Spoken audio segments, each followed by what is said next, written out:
All right, all right, all right. Hey, hey. What's up, Edu boy, the Fobber, everyone? Some might notice there's a little bit of a difference in the design today, which is actually Fake T's doing. We had the idea of like, why not put some basic info on the screen for people to look at while we are doing the whole podcasting. And then it kind of developed into these cards, which is kind of fun, I think. Just what I want to note though is none of these stats are supposed to be any ratings. Like it's not like someone who has large scale 10 is better than someone who is large scale 2. It's just how much time do people invest. As you can tell, maybe everyone has like 15 points in each area, and then they decide where they want to put those 15 points, which means then, everyone has the same amount of time. So that's the idea behind it. And, I think some of these were actually surprising to me too. Yeah, Seto is the best. That's confirmed. So Seto has 10 everywhere, like 10 out of 10 in everything. It's 10 out of 10 self-praise, that's for sure. But yeah, I wanted to clear that up because some people might just think like there's like a rating going on. Like that would be weird for anyone to rate other people like this. So I hope that explains it. But yeah, today's guest is actually someone who we've been fighting fairly recently.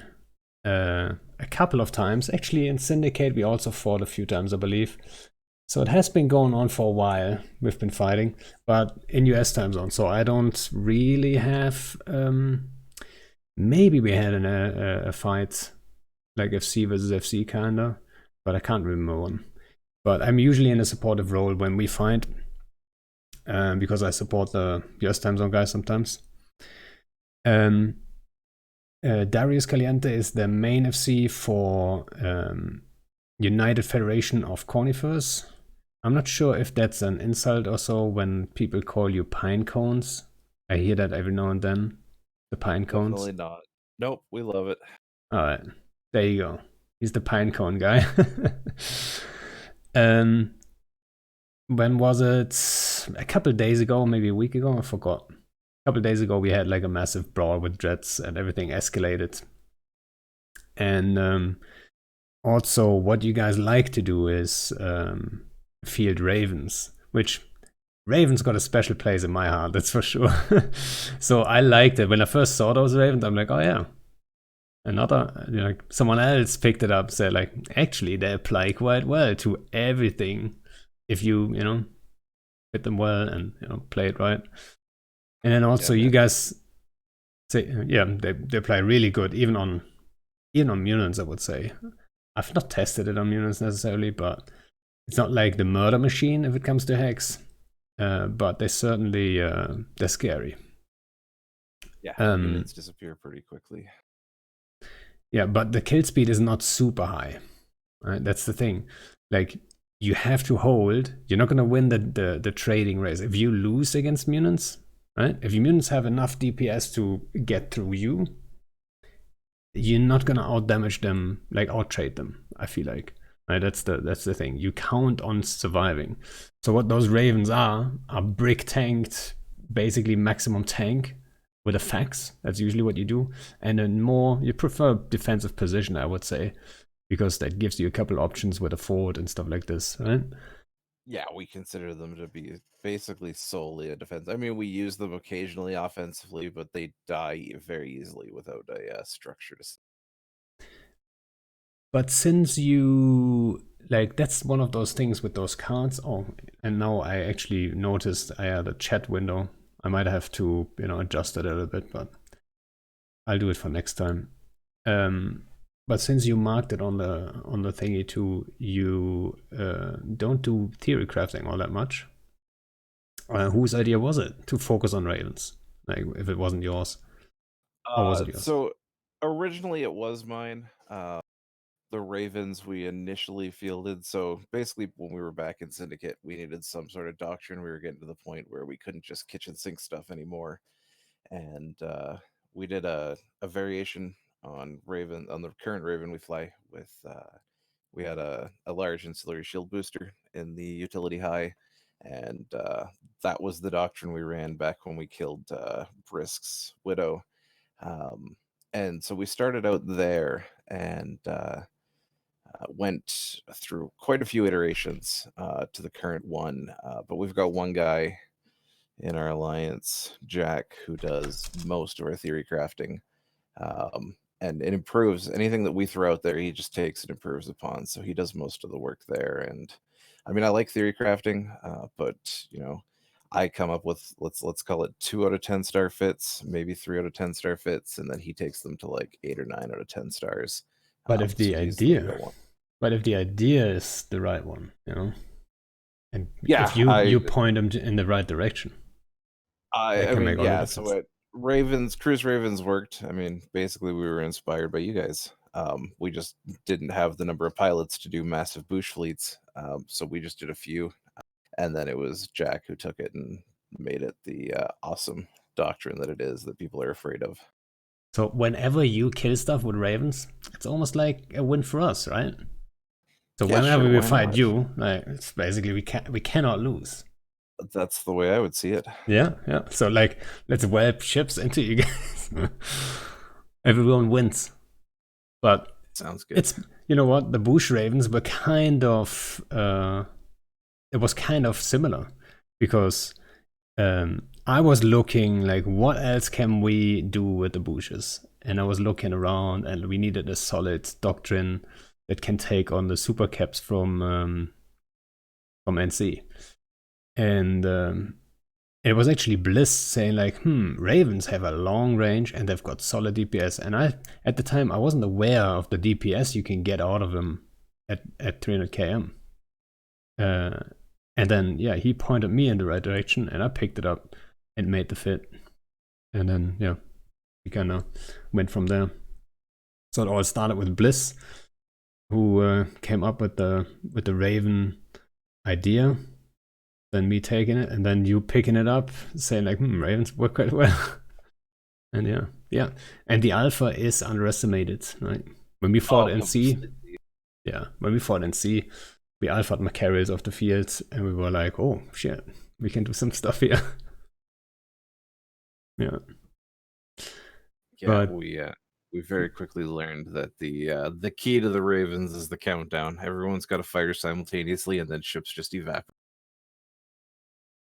The trick part is though, because of the travel time, even slight skill variations can spread that alpha out to a degree, right? Oh, definitely. So like the better the skills overall, the higher the chance you've got a good like clean alpha. Yeah, people laugh all the time at the number of people we have that have T2 crews, and they're like, why do you all have it? Yeah. But the two approaches, like bush ravens and the brick ravens, or whatever you like, what do you call them even? We just call it Raven Fleet. All right, that's very creative. Pretty boring. But it's completely two different approaches, right? One is completely immobile, basically. You're sitting on a fax, just counting on that one guy, or maybe two, keeping your guys alive. And then we did the bushing, and we just counted on not getting hit, basically, right? Because our ravens were paper thin. They were just designed to take one bomb squad. So we can't just get bombed by one squad and then die, right? That was all the tank we had. So it's quite different. And I gotta say, one of the big reasons Ravens work so well for us is our triage pilots. We've got like 4 guys that do, I'd say, 95% of our triage work, and we've taken our Ravens with other groups, and it just hasn't worked as well when they provide triage, because our 4 triage pilots are just absolutely phenomenal. Well, you need good triage pilots, but then also, like, ravens are not the answer to everything, especially if you if it's not a defensive timer. right? Oh, definitely, yeah. Offensive timers, they just, without that structure, without the facts defended by an Astra House or a fort, it falls apart with a few dreads. Yeah, that's the thing, right? You have to pick your time, like pick your battles really, Yep. which isn't always easy, right? You don't always get to choose. And actually, Nope. so I was actually saying like, or actually I had it on my list saying um, United Conifers or United Federation of Conifers, and then you guys were Pan-Fam aligned. But I have the feeling that might not be quite that true. Or you don't I like it. I don't know. You I kind of are working with Pan-Fam at times, but Yeah. So I mean, I would say that that is a common Imperium line to say. Um, but I mean, the reality is I mean, I guess it goes into the backstory of the alliance, but I mean, we took Sov on a whim. We never wanted to be Sov holders. We just kind of came out here. It actually was on a random room for one of my charity streams, and we took a system and kind of grew, and we just became the people who were constantly harassing Deadco, and took a few Titans off them, a whole stack of supers off them, and just constantly harassed Deadco. And all the content just kind of came to us. Test came out here to hit Deadco, PanFam came out here to hit them, you guys came up to defend them, and USTZ in it, with Blurkus at the helm, had been poking us on and off, and we've been having good fights. But as you guys were deployed out there, suddenly it went from 60 to 100 in it showing up to 150 in it, and 200-man Goon Ferox fleets, and another 150 from Deadco. And we are a very small alliance. Like, people kind of underestimate the size of us, or overestimate the size of us, I should say. We're usually 20 guys on comms. That's really the size of us. And we can't fight 500 dudes coming at us. And when people reach out and offer to help us, we're going to take that help. So that's kind of what happened. And it just happens to be that it's always you guys hitting us. So it's always PanFam offering to help. And so a lot of people think we're PanFam aligned. I mean, I like the guys in PanFam. I like a lot of their leadership a lot. They're good dudes. Um, but we're neutral to them for the most part. yeah, I do know how this like develops though, right? Like I'm not trying to put you in a box or trying to push a narrative or any of that shit. When I just thought you guys probably were like I said, I'm not the US time zone guy. I'm not too involved, and I'm not trying to get involved because I'm not sure like how many other FCs do you guys have in Alliance actually? Like So I'd say we have two main FCs, and then a couple of guys who will take out like skirmish fleets or hack fleets if neither of us are around. But myself and Count Scary, 90% of our FCing. because so for a group like we are way bigger than you guys are, and then you stretch over different time zones like we do, then it becomes a problem also giving enough room for other FCs. Like if I would now start FC in US time zone, then our US time zone would just rely on me being there, but I can't be there all the time. Obviously, I'm not living in US time zone, and then we would end up, having someone in USM, or Blurkers wouldn't have enough opportunities because I would be in the way. So like basically, I'm making the effort to not be there almost, and just fly a Logi in his fleet and just shut up. So I do see the fleets you guys have, like the fights, and I have an embarrassing story about my dread and the survival of the dreads in that last brawl. But yeah. So All like right. let me explain what happened to my dread actually, because people probably wonder. So you guys, first of all, you guys warp in. The fight kind of kicks off. We drop dreads, and it's just the first couple dreads. I'm not sure why we dropped 15. I didn't question it. Like 5 dreads would have been enough to get the fucking ball going.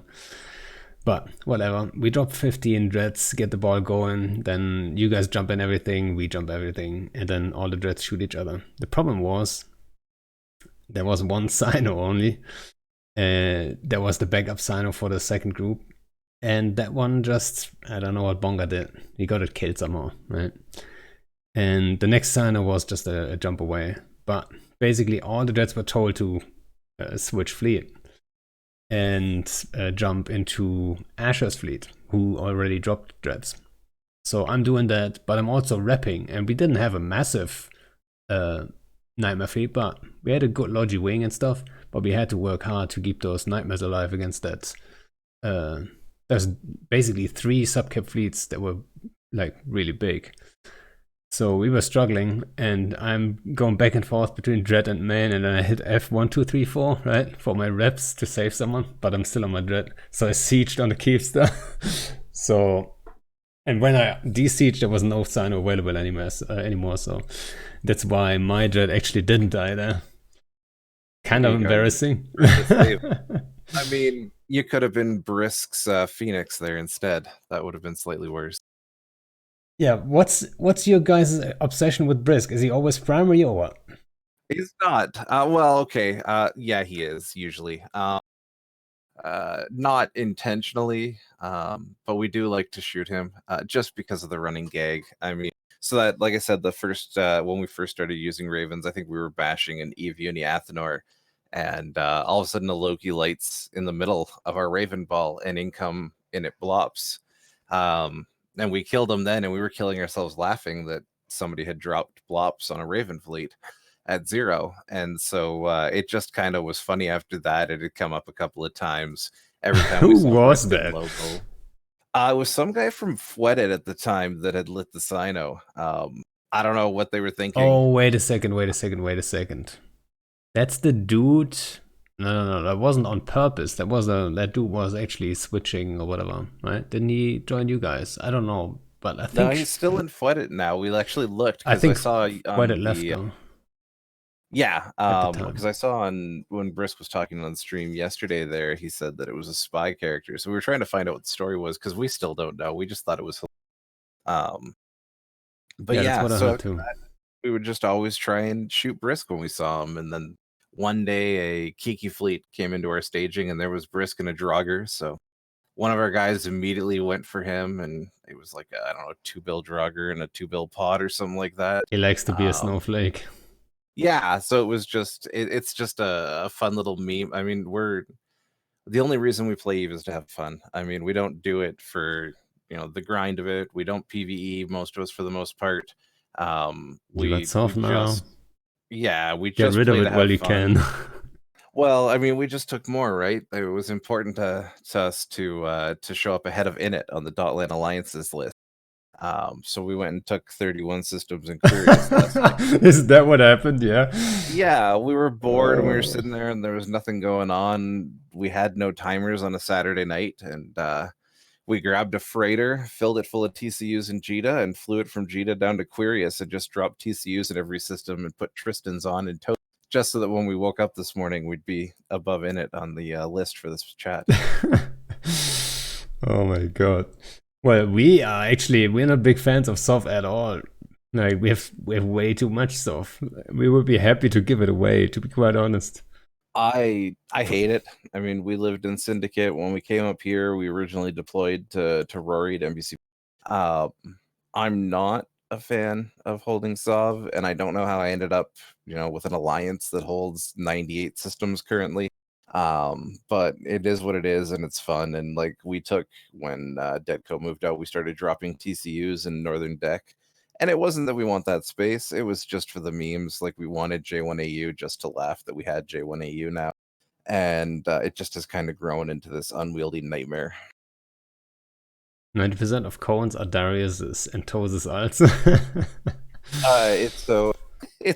That's something that a lot of people confuse.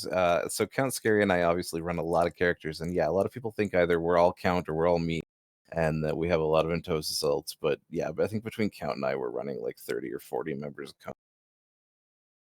But the soft mechanic, it's almost designed to be a harassment kind of thing, right?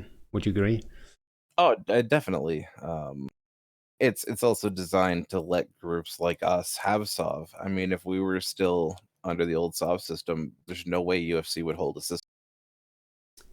Yeah, it's basically it's more designed for smaller groups to hold soft than before, but at the same time, if you guys were serious about the soft and someone wanted to hurt you, like us, for example, if we were really fucking butthurt about it and we wanted to crush you guys, that soft would be so easy to hit, right? And you would lose your minds defending all that stuff, right? Oh, we would never do that. So we have Yeah, dotland maps of sort of what's meme and what's serious. And I mean, what's serious is one constellation. And people have tried before. I'm sure people will try again. We like to think we're pretty good at the SOV thing. We've won SOV fights against a lot of bigger groups than us. Um, and it's pretty level playing field regardless of group size because it doesn't really matter if you have 150 man hack fleet burning around for a SOV war. As long as we kill your toasters, we're good. yeah. Well, I mean, unless the toasters are active faxes and you can't really kill them, right? No, but you can sit and hold against them forever because of that 5 times penalty. We tried once toasting a system in a fax just because we wanted to experience it, and we said never again. I feel bad for anybody who spools up an Entosis on a capital ship. Yeah, usually what Your we would life's in a do, bad place. yeah, usually what we would do is have a subcap and a cap then, right? So the subcap starts pulling up together with the cap, and then at some point the cap just takes over when it's spooled and stuff. Yeah. And then you have a little bit like it's like a backup kind of system, right? Yep, and it's pretty effective. It's just so tedious then. Yeah, but would you agree? Like we have been talking about the soft stuff. I've been talking about it with like several other people before. And what I always thought is there's way too many of the nodes, right? So they spawn and then they keep spawning, and then you end up with like so many nodes. Even if you wanted to take a decisive fight, you wouldn't even like you can't because you're so busy getting all those nodes under control. Like everyone just avoids the fight because it's just weird. Everyone just zooms around, tries to only kill these Entoses. But like, would you like? Do you see another problem with the soft system, or do you like? It sounds like you kind of like it. So Oh yeah, I'm a fan of it.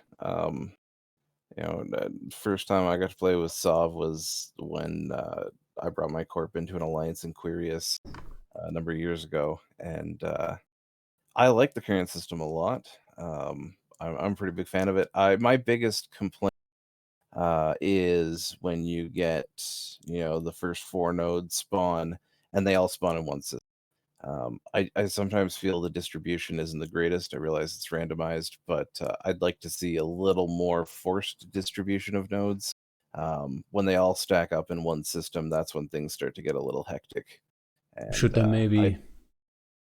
go ahead. So I was just thinking maybe the first set of nodes should be like one node in every system. That should be the start, and then it's random. Maybe I don't know. Yeah, I would like it if you couldn't have those first 4 nodes spawn in the same system if they had to be spread out. But other than that, I actually really like FozzieSov. We have a lot of fun with it. If we lose all our Sov tomorrow, we don't care. We go back to NPC null and do exactly what we did before. And we've talked about that many times. And what happens if you guys, for example, come in and are just like, we're going to burn them out and take all this Sov, or the number of times that Dead Cove threatened to burn us out and take all our Sov. Like it was just every second week we were getting threats from various members of leadership of the different alliances that our Sov was going to be gone. And we're like, oh, what do we do? And we're like, yeah, who cares? We'll go back to Rory. We'll have fun. We'll continue to shit on people. We'll do the same thing we've always done.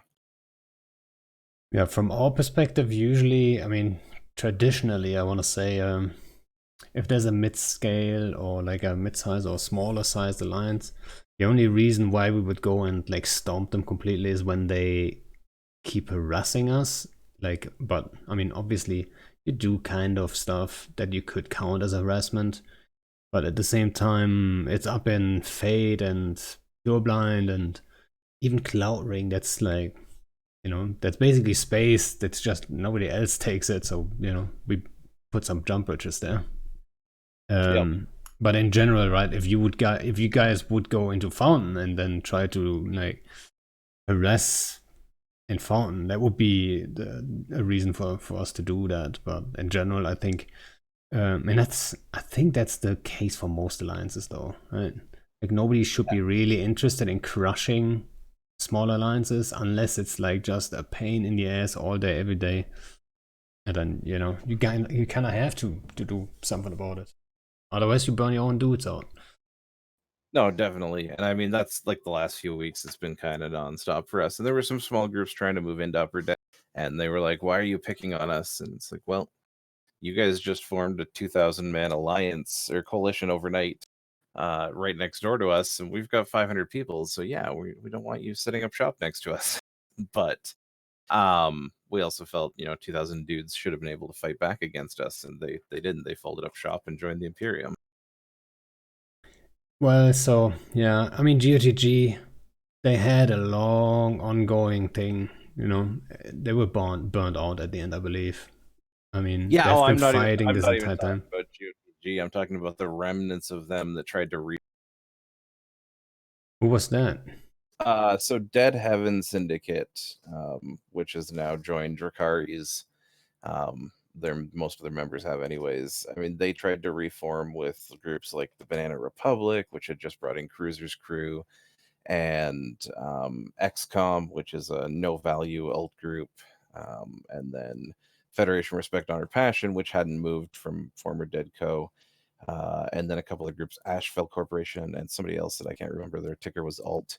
They had all formed up a little coalition and were trying to take Northern Deck, but they had like 3,000, 4,000 members, and we would go up with like 7 Drex and 2 Guardians, and they'd complain that we were blobbing them, and I didn't know what to do at that point because they were just, it was amusing. But most of them now have come down to Imperium and joined like Dracaris and stuff. Yeah, I mean, it is like sometimes those numbers also inflated, right? Someone who doesn't, like, we hear that all the time. For example, NC likes to push that narrative of like, oh yeah, you should outnumber us because we have Init, IM, and IA. And then if you put all those numbers on paper together, it's way more than NC might have in their lines. But there's a lot of alts in there. Like, there's a different approach to the game. I would say we don't clean up as often, maybe, or we don't kick every alt. We don't care about the inflated numbers all that much, right? On paper, our numbers should be way higher. But what actually counts at the end of the day, what actually counts is how many guys can you field at certain times in proper stuff, right? Consistency is like very important, I think. Yeah, and even, that was, sorry, yeah. I was going to say that was definitely their problem, is that they just couldn't consistently field numbers. They were trying to take Saw. They would throw, I think they had 20, 30 dudes at one point, but they would throw kitchen sink caracals at you, and it just didn't work. Yeah, I mean, that can have several reasons. Either their members don't have the skill points, or their FC isn't experienced enough for them to risk like bigger assets, right? Even hacks. If you weapon a hack fleet, that's expensive. And then we have been struggling to engage you guys in US time zone, right? Why would they do better at the same time, Yeah, no, it's especially, and that's why we didn't take Ravens up there for defensive even. I guess we have Ravens around. We try to keep them for when we actually need to use them, because we're, like I said, our guys don't like to PV. We are a small group, and our coffers go dry pretty fast when we still haven't replaced the Dreadza from the fight last week. We're still looking for ISK to get those back. So we try not to whelp as much as we can. Yeah, and then also Block is just subbed. No, you. he's our main FC fighting you guys, obviously. We have a lot of fun fighting Blurkus. Yeah, it's weird when he fights or we fight you guys, and then not every fight goes our way. Obviously, I think you had more success than we did so far, on average. I would say. I mean, you guys get the it's hard for me to objective a tell. lot more because we just haven't figured out defending those Ansiblexes yet against you. Well, that Anziplex was expensive, the last one though. Yes, well, we salvaged the field after the fight, and we're like, well, we replaced the Ansiblex at least. Yeah, well, I mean, technically, I actually talked to Blur because I don't want to say I was mad, but I was surprised. Like he called a beta op, right? That's a serious strat op for us. I mean, there's CTAs, there's alphas, and then there's betas, so it's not like super hardcore important, but it isn't a beta op. But then it's an Ansiplex we don't give a single fuck about, right? So I'm like, all right, so we can't just call it a beta and say it's an important strat op when we actually don't care, just to get the numbers or secure the reimbursement, right? Because that's an SRP, that's the difference. Strat ops, you get SRP for you guys. So that was a little bit, I'm like, Blurk, are you stretching the rules here? And he's like, whatever. And, at the end of the day, who gives a shit? Like, it was good fun. And I think everyone was just hungry for a good brawl. And I could tell, especially Blurkus, he likes to play it aggressive. He just goes for it. And like yesterday, right, Blurkus, if you're still listening, right, just jumps into some dudes. Who was it? Horde just deployed, jumps into them with like battleships, tries to bump it. I don't even know what was happening. I was just doing the reinforcements. But yeah. Oh, yeah. Slightly outnumbered there, and then, get caught with your pants off. But that's what happens. But everyone going back is like, we lost some Tech 1 battleships, and, everyone was happy about it. And that's the number one goal in every fleet, I would say. It should be, at least. Like, there are different, I mean, obviously, if you lose your staging for this or something, like, there's a different level of objective. But in general, that should be the goal, right? Yeah, and that was a crazy weekend for us because we had 4 days of fighting. Because we had the DW Tech T-Gate first timer because Tom Flood, one of the Goon FCs, has been bringing Ferox fleets up, and so we had the first timer there, and then we had the second timer there, and then the next night was the EC Pater Gate getting RF'd. So we actually fought the shield timer, which we usually, we're like, do we form? Because it was the fort being hit, so we formed for the fort. And as soon as we came in, they pulled off to the Ansiblex, and we're like, all right, let's fight it out anyways, even though we're ready for a more, staged sort of fort fight. And then the next night with the Ansiblex timer, and I mean, the Butcher's Bill added up on all 4 of those fights. It was, I was saying to my guys, I think it was after the second round in DW, like, that's the first time that I've walked away from FCing a fight with the Shakes in a long time. It was because we had a Munin fleet on grid from Ranger Regiment. We had the Ferox fleet from Goons. They dropped dreads. It was, and we had, I think we had 40 Ravens on field, and there were 240 in system. And it was absolutely crazy. It was one of the most fun fights I've had in the game. And then, I mean, DW just took that to a whole new level. But at least for me, I mean, I was FCing the Raven Ball. Count Scary was FCing our Dreads, and there just wasn't, I was shooting stuff in the Ravens, but half the time everyone was fighting, because you guys were fighting the hack fleets as well. Half the time everyone was even outside of our Raven range. So we're like, all right, we'll just follow Dread primaries for a bit. So that one was actually a little more relaxed for me, and I got to enjoy it a bit more. But that was a crazy hectic 4 days that was just a ton of fun. Yeah, I remember that Ansiplex fight with the dreads and stuff. You guys brought in who was it actually in Zealots? I forgot. It was Volta was in Zealots. Yeah. So Volta and a couple friends, and I like the Volta guys. I like working with them. I just did that today actually. They're on point, really. They're quite fast and all around quite good guys. But they surprised us there. Like, there was already 2 subcap fleets from your side, And then in US time zone, our numbers are not the greatest. So those two subcap fleets were actually bigger than ours and bigger than the other one that we brought from Goons. So, and then the third fleet, and I think the Zealots might have been the reason why our Dreads traded so poorly. I'm not entirely sure. But our Dreads traded super shit. I heard a rumor that somebody on your comms was just yelling, or on Goon comms was just yelling, pick somebody close to your name and shoot them at one point because the Dreads were in such disarray. And I really want to know if there was truth to that or not, and if so, if anyone recorded it. It wasn't on our comms, that's for sure. Uh, I mean, in theory, if you look at it, in theory, I could see why someone would say it.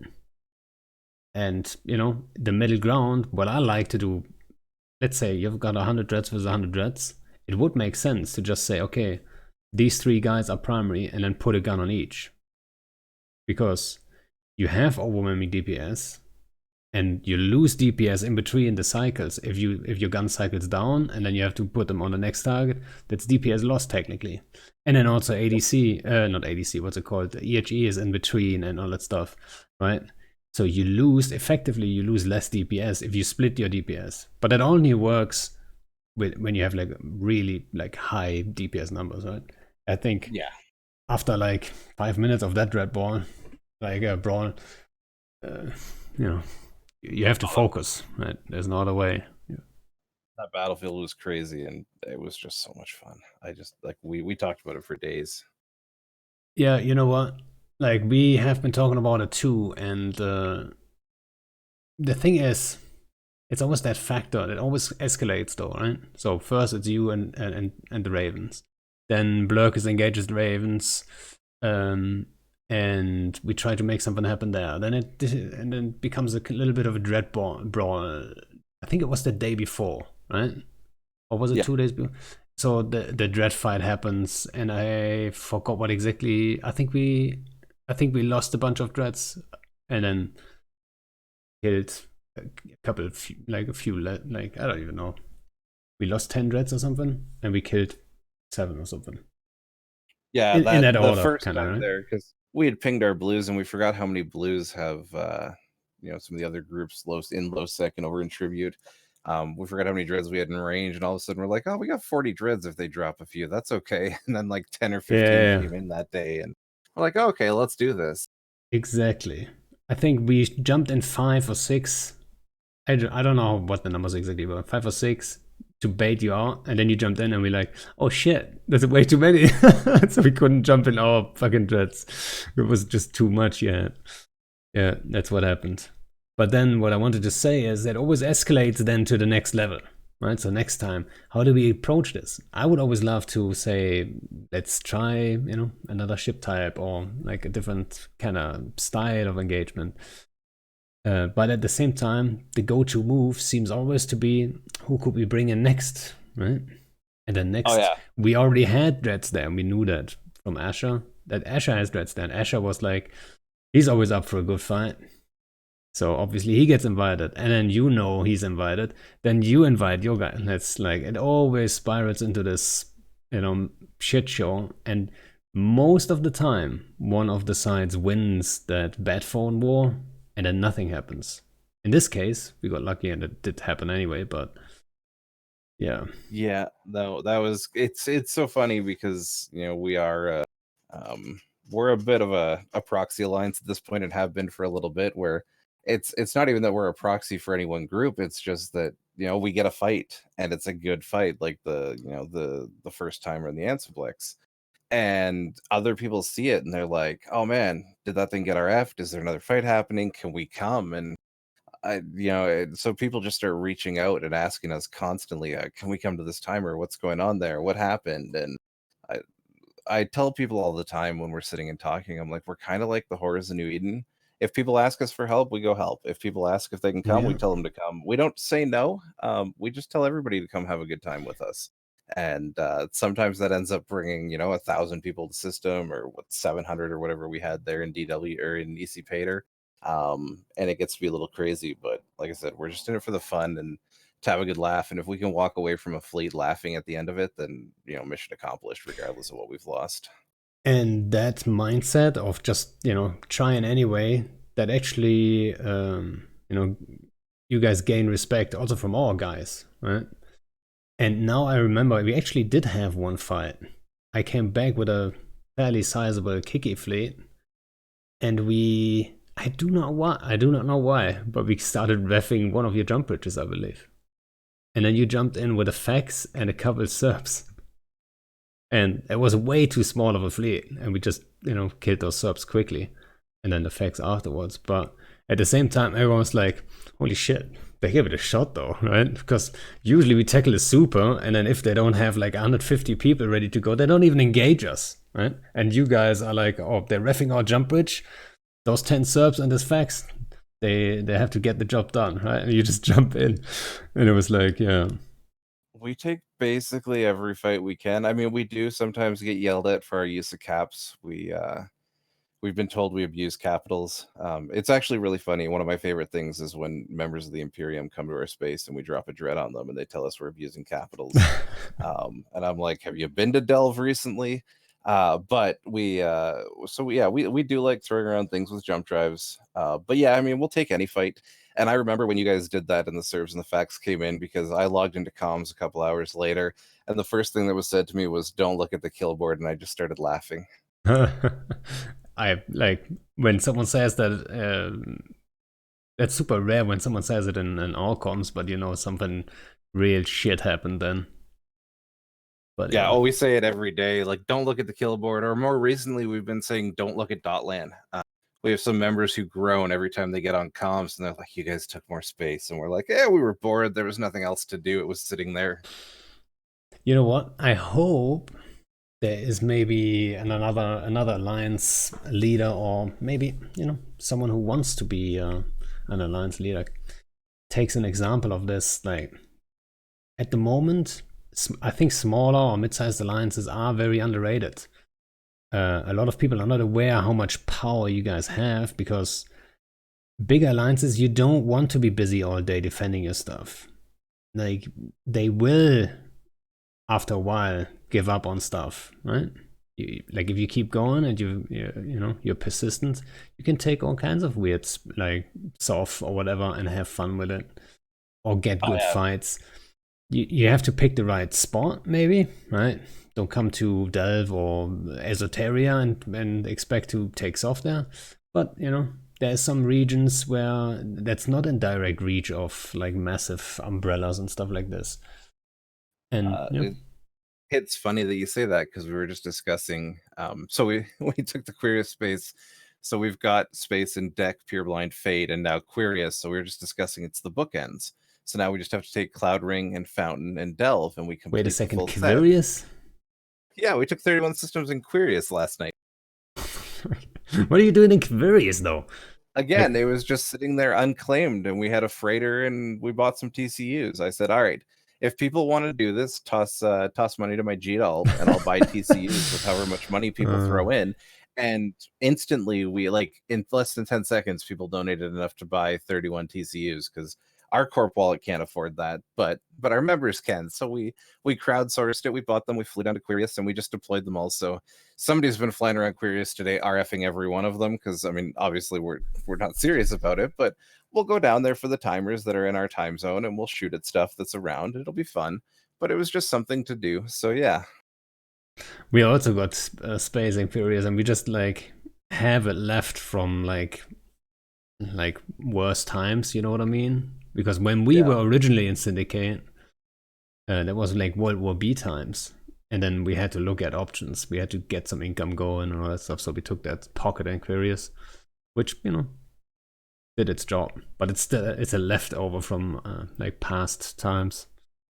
Yeah, we actually RF'd all the systems between what we took and your space, just so that if we get bored and they have good timers, we'll go back and drop more TCUs, just so we can say we have space next door. Please don't start endorsing our pocket. Don't give me that headache. I have no interest in that. Although we did Okay. discuss, we're like, man, if Init keeps coming here and shooting us, if they burn us out, where are we gonna go next? And we'd all decided as a group that we're just moving to NPC Fountain. Well, that would be a good We're like, choice. we're like, it'll be tons of fun, and we'll be right there to wave at Brisk every single day. Well, yeah. I mean, another option, like if there's an alliance, I'm not sure. Like, what do you guys do for income anyway? I mean, so me personally, I just buy Plex. It's just easier. I don't have the between it's between running the alliance and being our main FC. I've tried ratting. I've got a couple of Gilas that I'll put out in belts and sort of just AFK rat, or not belts and green sights and AFK rat. But I'll buy Plex when I need ISK. We do have members that rat. We mine a lot. We do some stuff to make ISK, but we don't tax high. We don't have a lot of members that are actively doing it, so everyone just kind of fends for themselves. Because what I was thinking is like I'm not sure what missions you can do in Fountain NPC Fountain, but like that's another thing that Init did in the past is we lived in Curse and everyone was just financing their shit with mission running, and it is quite nice for a mid-sized alliance. It's To have we had everyone in one doing system. that. When we were out in Syndicate, we had some people doing that. Yeah, and Not then the greatest money in Syndicate LP, but still. yeah, I mean, at the moment, I believe the Sancha ones are probably quite good for the what's it called, Sheet Slaves, Nirvanas. Yep. But also Curse has the remote rep thingies now. And someone says, "Lol, Tana doesn't like this idea. You guys moving into NPC Fountain." I wouldn't mind that at all. Dude, I think it'd be we good actually, fun. yeah, we actually lived in the same station as our hostiles for a while. That's when we moved into G-O and Curse. We were living with Darkseid, and Darkseid, I was like, they had way more numbers than they have today. Right? There was a solid, sizable fleet they could form. So that was quite an experience. Imagine living in the same station as your hostiles. You can just, the dream. Exactly, Right? the dream. Undocking content, yeah. Yeah, we're not afraid of that at all. I wouldn't say we're used to it anymore. It's a couple years ago, but yeah, we can handle hostiles close by. I think the struggle is always when they're not close by. Like for example, if we wanted to fight you guys now, we would always have to cross Cloud Ring and then bridge from there. But then jump bridges might be reft and all that stuff. It's like it's a headache, really, right? Yeah, it's the So one yeah. downside about Deadco dying is that it's kind of removed close contact. It's it used to be we could undock and go for Ega Super and it'd be fun and easy and it was right there in dread range. We don't have that luxury now. I mean, technically, that's what I said right at the beginning. Like, why do NC and so on like hit GOTG? Like, they were the only bigger group that wasn't 100% aligned to one side. Yes, after the whole World War III, like Faction Fortizar, whatever it is, they kind of aligned towards the Imperium, but they were neutral to us. Like, we were killing their Rockers and Supers all the time. They were like, we weren't the best friends, so why would you then attack them and then push them onto the other side? And I always questioned that and thought that's just not a good thing, right? And now, like, what else? What do they have now? Like, they killed the content up there. I felt like. Yeah, for us, we were happy to see it happen because the botting in Fade was absolutely out of control. And that was the problem, is that especially after Dracarys joined, and having Gemini Whale and Dracarys throughout Fade and Lower Deck there, you couldn't go into a system and catch anything anymore. It was 100% bots. And it kind of made things boring for us. So in that way, we were kind of glad to see them go, because now not all the bots are gone. I mean, Dracarys still has quite the little botting empire going in the C4C pocket, but other than that, at least the bots have been cleared out. So when you see somebody, they're not going to insta warp. Yeah, the thing is, probably some people, I think on Reddit there was like memes and shit for goons taking on those bots from whatever. In the Imperium, we kind of police those, right? So if there is like botting going on, people get kicked all the time, right? And I And would just I don't want to. I'm never in delve really, so I don't know 100%. But I would just say, like, if we know someone's botting, that dude is gone, or that corp is gone, right? Because it's usually a corp issue, not a singular dude. yeah, and I will give Sword Dragon some credit there, is that, you know, if I pointed out a botting corporation to him, they were usually gone pretty quick. So they did get dealt with, but I still, we've talked about it on our comms a few times, and I would love to see the concept of negative ADMs. So I would love when a bot is identified, if, you know, any rats that bot character has killed, if they were subtracted from the ADMs, and if the ADM goes negative, the iHub explodes. I think that would be an interesting way to make the game more interesting and deal with botting. You know what? It has come up. I don't even know. This is episode what, 24? Probably came up 24 times. Oh, I'd imagine so. What if you delay the local by just 20 seconds? Those bots will be doomed, right? Oh yeah, no, Blackout was our favorite time in EVE. We were so sad. Like, I know there was a lot of Reddit propaganda about Blackout is bad for small groups, and people trying to make that claim. Blackout was amazing for us. Blackout was by far the best time in the history of EVE, as far as I'm concerned. We had so much. So, I mean, we've been talking about Blackout before here too, obviously. And in my opinion, it wasn't the right time for it. If Eve had 10 times more players, I'd go all Blackout all day.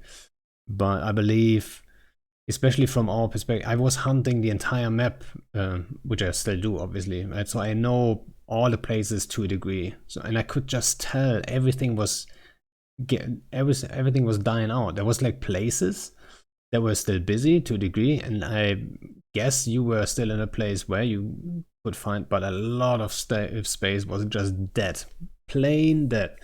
So I'm a hunter too, right? I don't care bear whatsoever, so I don't have an interest. I never set in a rock on myself, but I believe it did damage because there was just way less people in space. There was almost nothing in space in a lot of regions, and those outsider regions, right? They're all pushed under the umbrella now. Like they're all under Panfam, Legacy, or Imperium umbrellas. There's nobody outside there anymore. So I think, I'm not a fan of the full local, obviously, but I think full Blackout was not a good thing for that particular reason. I've definitely heard that argument, and I think there's a lot of validity in it. But again, I don't want the game to die, because then obviously I lose my playstyle. So I get that argument. I think there's a happy medium we could find. I think just removing Blackout completely was the wrong way to go. Region-wide blackouts, modules that prevent blackout from happening in systems, iHub upgrades that give you delayed local. So, there's no local by default in null, but there's an iHub upgrade that'll give you a local after 30 seconds would be a great way to do it. So low ADM, no iHub systems would be blacked out. Couldn't put eyes in them, and then the systems you rat in, you install it and get that notification. I think there's lots of ways that it could be handled that would be better than it is now, and better than Blackout was for people who are, afraid of Blackout. I 100% agree. So when they first announced Blackout and stuff, I was hoping that, so they said it's temporary. They said it right at start, actually. People say like, oh yeah, they reversed it because they got scared. Like, no, they said right at start that it's temporary, right? Or they communicated it. I forgot how they exactly said it.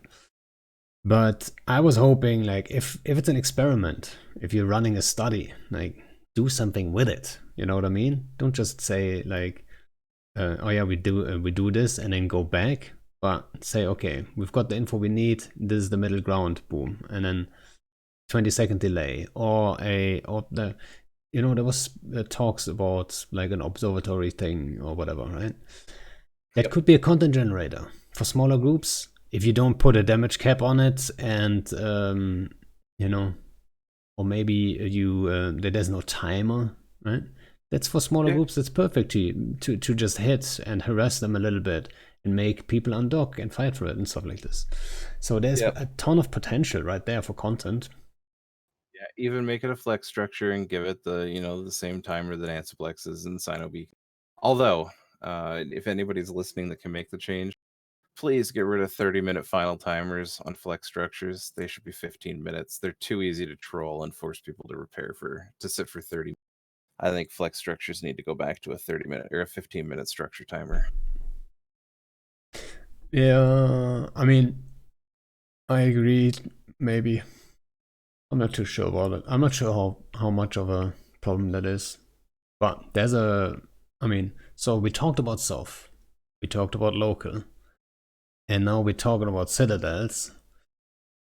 What do you think are maybe the top 3 issues in the game? Because I think that's a good top 3 list already. It is a good top 3 list.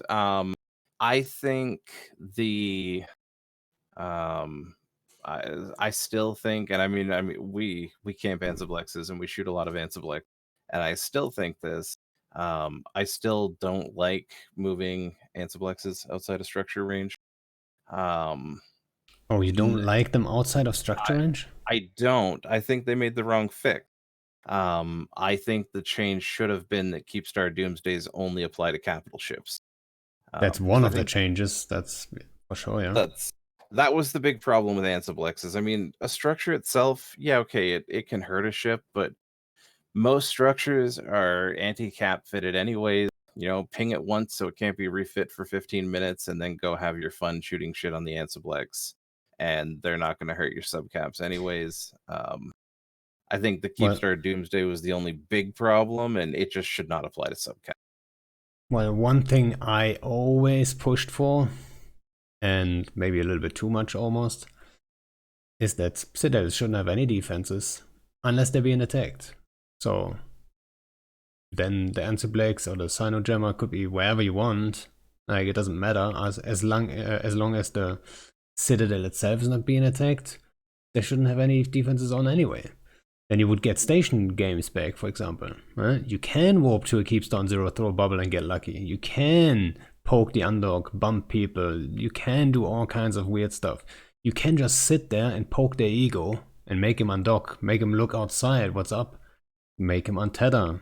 That's what used to be a good tactic for mid-scale, small-scale stuff to actually get the Yeah. ball going. Because sometimes a good fight starts with a shuttle that's being tackled. I mean, seriously, it can be that insignificant. And then someone's ego is getting hurt and he undocks in, whatever. An It's active fucking Hyperion. Right? And then stuff escalates. it's definitely interesting. We go back and forth on that. We've had this discussion on our comms. I'm sure everyone has, too many times to count at this. But I do laugh sometimes because some of the things that happen on structures shouldn't happen. And for example, so when Dracarys was moving out of deck and down towards Imperium with all their supers and stuff, we caught and killed 2 of them on one of their Fortizars. We dread bombed on their fort to kill 2 supers. We watched them move all day, waited with a Sino, um, came in, dropped some tackle chimeras, grabbed them, and then just dread bombed. And we were on their fort, obviously, for 5 minutes sieged, and we didn't lose a single dread. We moonwalked the entire fleet out, sieged But that's 0 on a fucking lucky, Fortizar. though. Yeah, it was, but we were killing ourselves laughing because we killed 2, suitcase super carriers with a dread fleet on a structure and then just moonwalked out afterwards. And so sometimes things like that happen on structures that I just look at it and I'm like, why? And I mean, in a place where you couldn't shoot a structure unless it was being aggressed, that would be very safe to do that all the time, which might make things a little more fun for killing shit, a little less fun if it's your ship being killed. But even now, there are definitely times when things like that happen where you can just moonwalk off a structure without having any problems. Plus, that 30-second point is definitely, it makes it really easy to duck out whenever you feel like it. Yeah, but an infinite point and web and stuff. That would be ridiculous. Like, I don't know who came up with that in the first place. Like, I think they went too far the other way when they balanced it. I think a minute would have been better. It's very short, but I get it. I completely get why they did it. And yes, when it was, when you could perma tackle somebody, that was definitely an issue. I get why people complained about that because you could just hold them forever, and it doesn't work. I haven't looked up how old your character was, but you have been playing but before Citadels, right? Yeah, I started in 2011. Yeah, so I mean, it used to be stations. You undock, you're not tethered. You might just be 10 km away from being out of dock range, even. There's no defenses whatsoever, and so on. So, and that wasn't an issue. You know what I mean? And then people had to sign in above a pass and then warp down to then get their Titan and super moved and stuff like this. So it was a harsh world back then. So I believe, like, if you can tether, that's already strong, even if it takes a couple seconds. I mean, technically, what you should do, right, for everyone who wants to move a super or Titan or whatever, and you're a little afraid and you want to go full on safety, what you should always do is jump onto the Sino and then warp to another spot right away. Right? So after 10 seconds, if you're not getting tackled right then and there, you're already in the next spot. But if you get tackled, even with defenses and there's a dread bomb, those are dead. So it doesn't matter too much for that case, I would say. Right? No, but they should have at least leveled the playing field and taken a couple of dreads at the same time, right? If you got 2 supers and a Fortizar, you should be able to at least put enough damage that you pop a dread or 2. Yeah, but they panic. That's sometimes what happens. Yeah. Something happens they don't expect, boom, panic. One of my favorite things about this game is panic reactions. We saw a super one day sitting on an Athenor. It had safed up after we jumped into system, and it was just sitting on an Athenor. And so we just warped in an Arazu, lit a Sino, and I jumped in a Panther and started bumping it. And he instantly went, "Oh, I'm going to kill this Panther that's bumping me," and launched. And so then we could jump in all the dreads in the world and just kill him quickly. And it was just, if he'd thought about it for, detethering with a Sino burning might not be the best idea. But people don't think that quickly a lot of the time in the game, and it gives you some of the best content in the game. Yeah, I almost lost my Titan once to NC. That's back in Syndicate when they jumped in everything they had and tried to bump my Titan off. I had the fucking shakes. I was afraid I would click by accident, like double click and break the save lock timer. You can just imagine my Titan was flying 1,000 meters per second out of Fortizar dock range or tether range. And there's a fucking big timer on my screen just saying 30, 29, 28. And I'm flying 1,000 meters per second, right? So, yeah. I mean, I totally get that people that might not be like as experienced or whatever, that they just panic and they just do the wrong thing. And I had to do the right thing in that exact second. Because when I logged back in, I was out of tether range actually. So, that's how close it was. So it was 2 seconds away from embarrassing to NC Dot, obviously our like kind of arch enemy, right? Yeah, I that's when I'm in supers and titans. That's still the time when I get the most nervous in the game. When we moved from Syndicate to Pureblind, obviously, moving my Titan up, or like my Hell, I got my Hell out of Delve, and so moving my Hell from Delve up to Pureblind, those were definitely jumping without citadels, without any safety nets. Those were the times when I was the most freaked out about move ops. Yeah, as you should be, right? There have been plenty of move ops that went sideways. I mean, we have lost a move op before, not an entire move op, but like smaller. Like I remember one US time zone move op when we lost. I don't even know how many, probably around 100 bill or something. Just moving like suitcase carriers through a gate and then get dread bombed. Someone just got lazy and said like, fuck it, right? And then you die. That's what happens sometimes. I'll take the platform to make fun of a guy in my corp. We were moving a couple of supers across the universe, and he's like, "Yeah, I want to move my super. Can I buy a super?" And so I'd asset safetied some out and sold him one, and he got his character into it. We go to start lighting sinos, and we're moving from Conid to Fade basically. And so it's a long route, and I light the first sino, and he can't. And we're like, what the hell? And he's sitting there in space, can't jump out of system. We're like, why can't you jump? He had he tried to move a super with JDC3. So Oh, I just want to give a shout out to him for doing something that stupid. that's the kind of stories that become a meme inside alliances. Oh, without a doubt, we bug him about it all the time. It's like with us, we have like one of our FCs, Piercy. So whenever he loses a Titan, or not a Titan, but whenever he loses anything really, everyone asks like, is it Piercy fit? I mean, is it travel fit? Because he lost a, what was it actually? I forgot what it was, but he lost something big with just travel fit, I think twice. Oof. So always check your fit when you're in dog, and have JDC 5 obviously. Always good. Yep. Yeah, but so in general, like, what do you think? Like in the last year or so, like, how did the mid scale like meta kind of develop? Like Super Titans, all that stuff. Like, well, not in the last year. I think that has been going on for a long time now. Ever since Citadels, really. I don't know. I think it's interesting. Some of the things have heard. Again, a lot of the things that Reddit argues are good for mid-sized groups. What they really mean is they're good for 5-man nano gangs, and that's probably my biggest pet peeve is that those like 5-man elite nano gangs are what's classified as mid-sized groups now instead of groups like mine. The Siren nerf that hurt. I wasn't a fan of that. You're not a fan of that? Not at all. I'm surprised. I'm so surprised. I thought we would agree on all these things. Yeah. No, that was an awful change. Why? Because again, we like our capitals, so we'll respond by dropping 3 carriers on a roaming. And just 3 carriers. We don't drop faxes most of the time.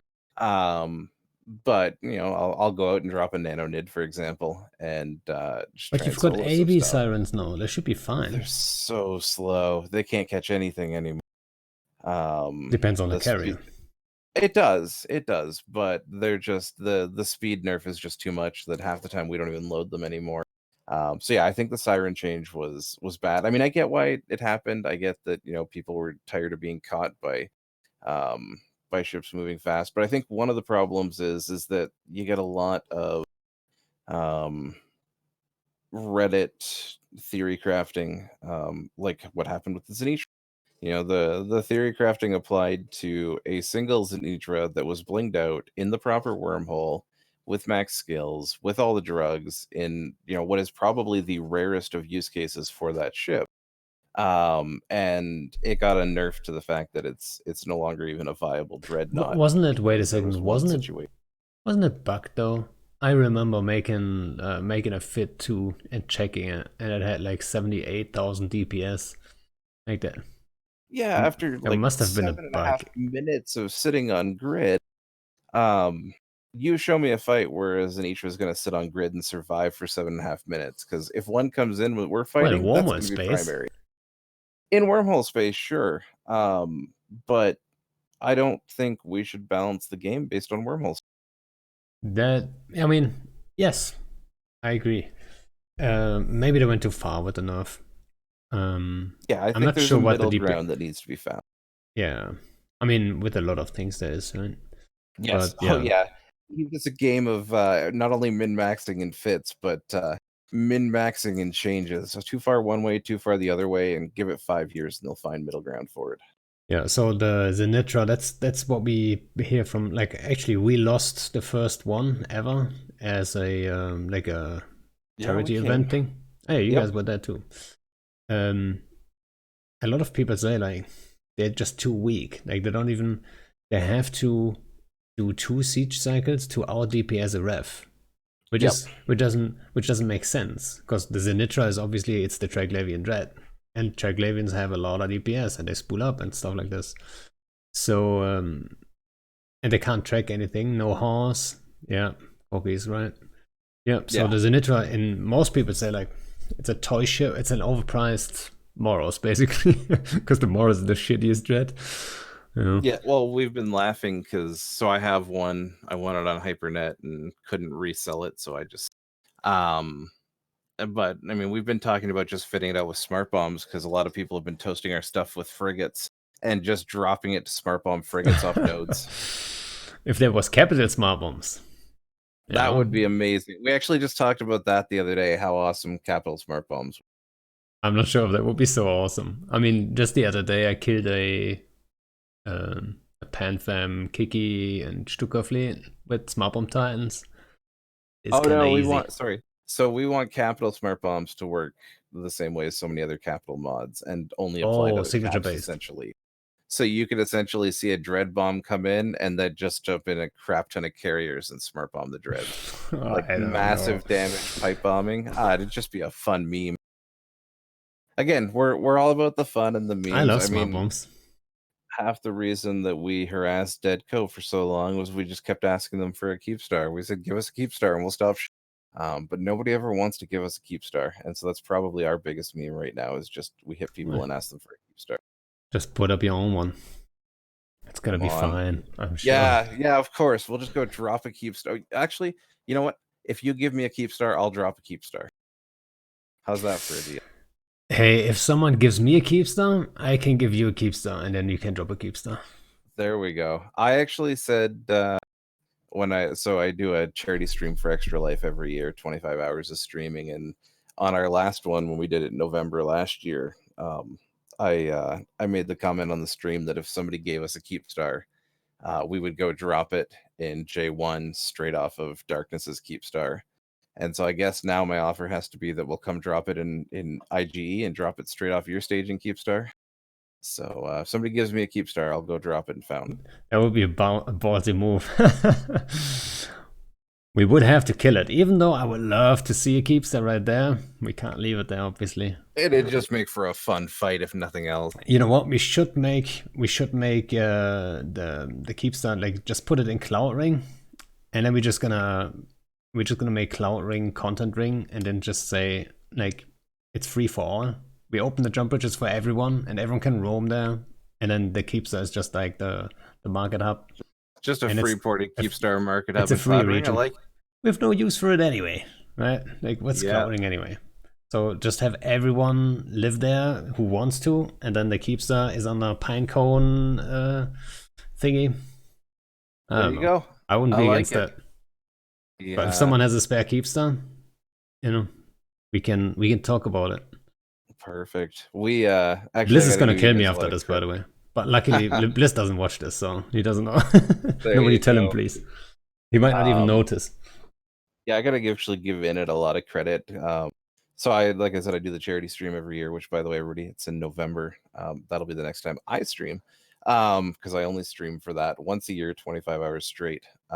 But that stream is the reason why so much of what Cone does happen. So my group, like the Alliance, is amazing. They support me fully. I have guys that stay up with me for the full 25 hours. We just have a 25-hour content party. And a few years ago, somebody gave me a freighter, and I was like, you know what? I'm just going to roam this through nullsec and see how far I get. And so the first year I did all of Syndicate, all of Solitude, all of Iridia through Genesis, and then finally died in high sec because I went suspect in high sec just to see if somebody would kill me. And the next year we got another freighter. We started in Jita, and we walked through well over 100 systems. And we ended up finding a system without a TCU. So we took Sov during the stream, and that was kind of how we ended up in, moving up north and taking space in Pureblind. And then last year we did it, and we actually had a lot of fun. We had Blurkus brought Nightmares to fight our Drek fleet. We took Dreks through a wormhole and killed a Fortizar on stream that was anchoring down in, I don't even remember where. I think it was some legacy renters.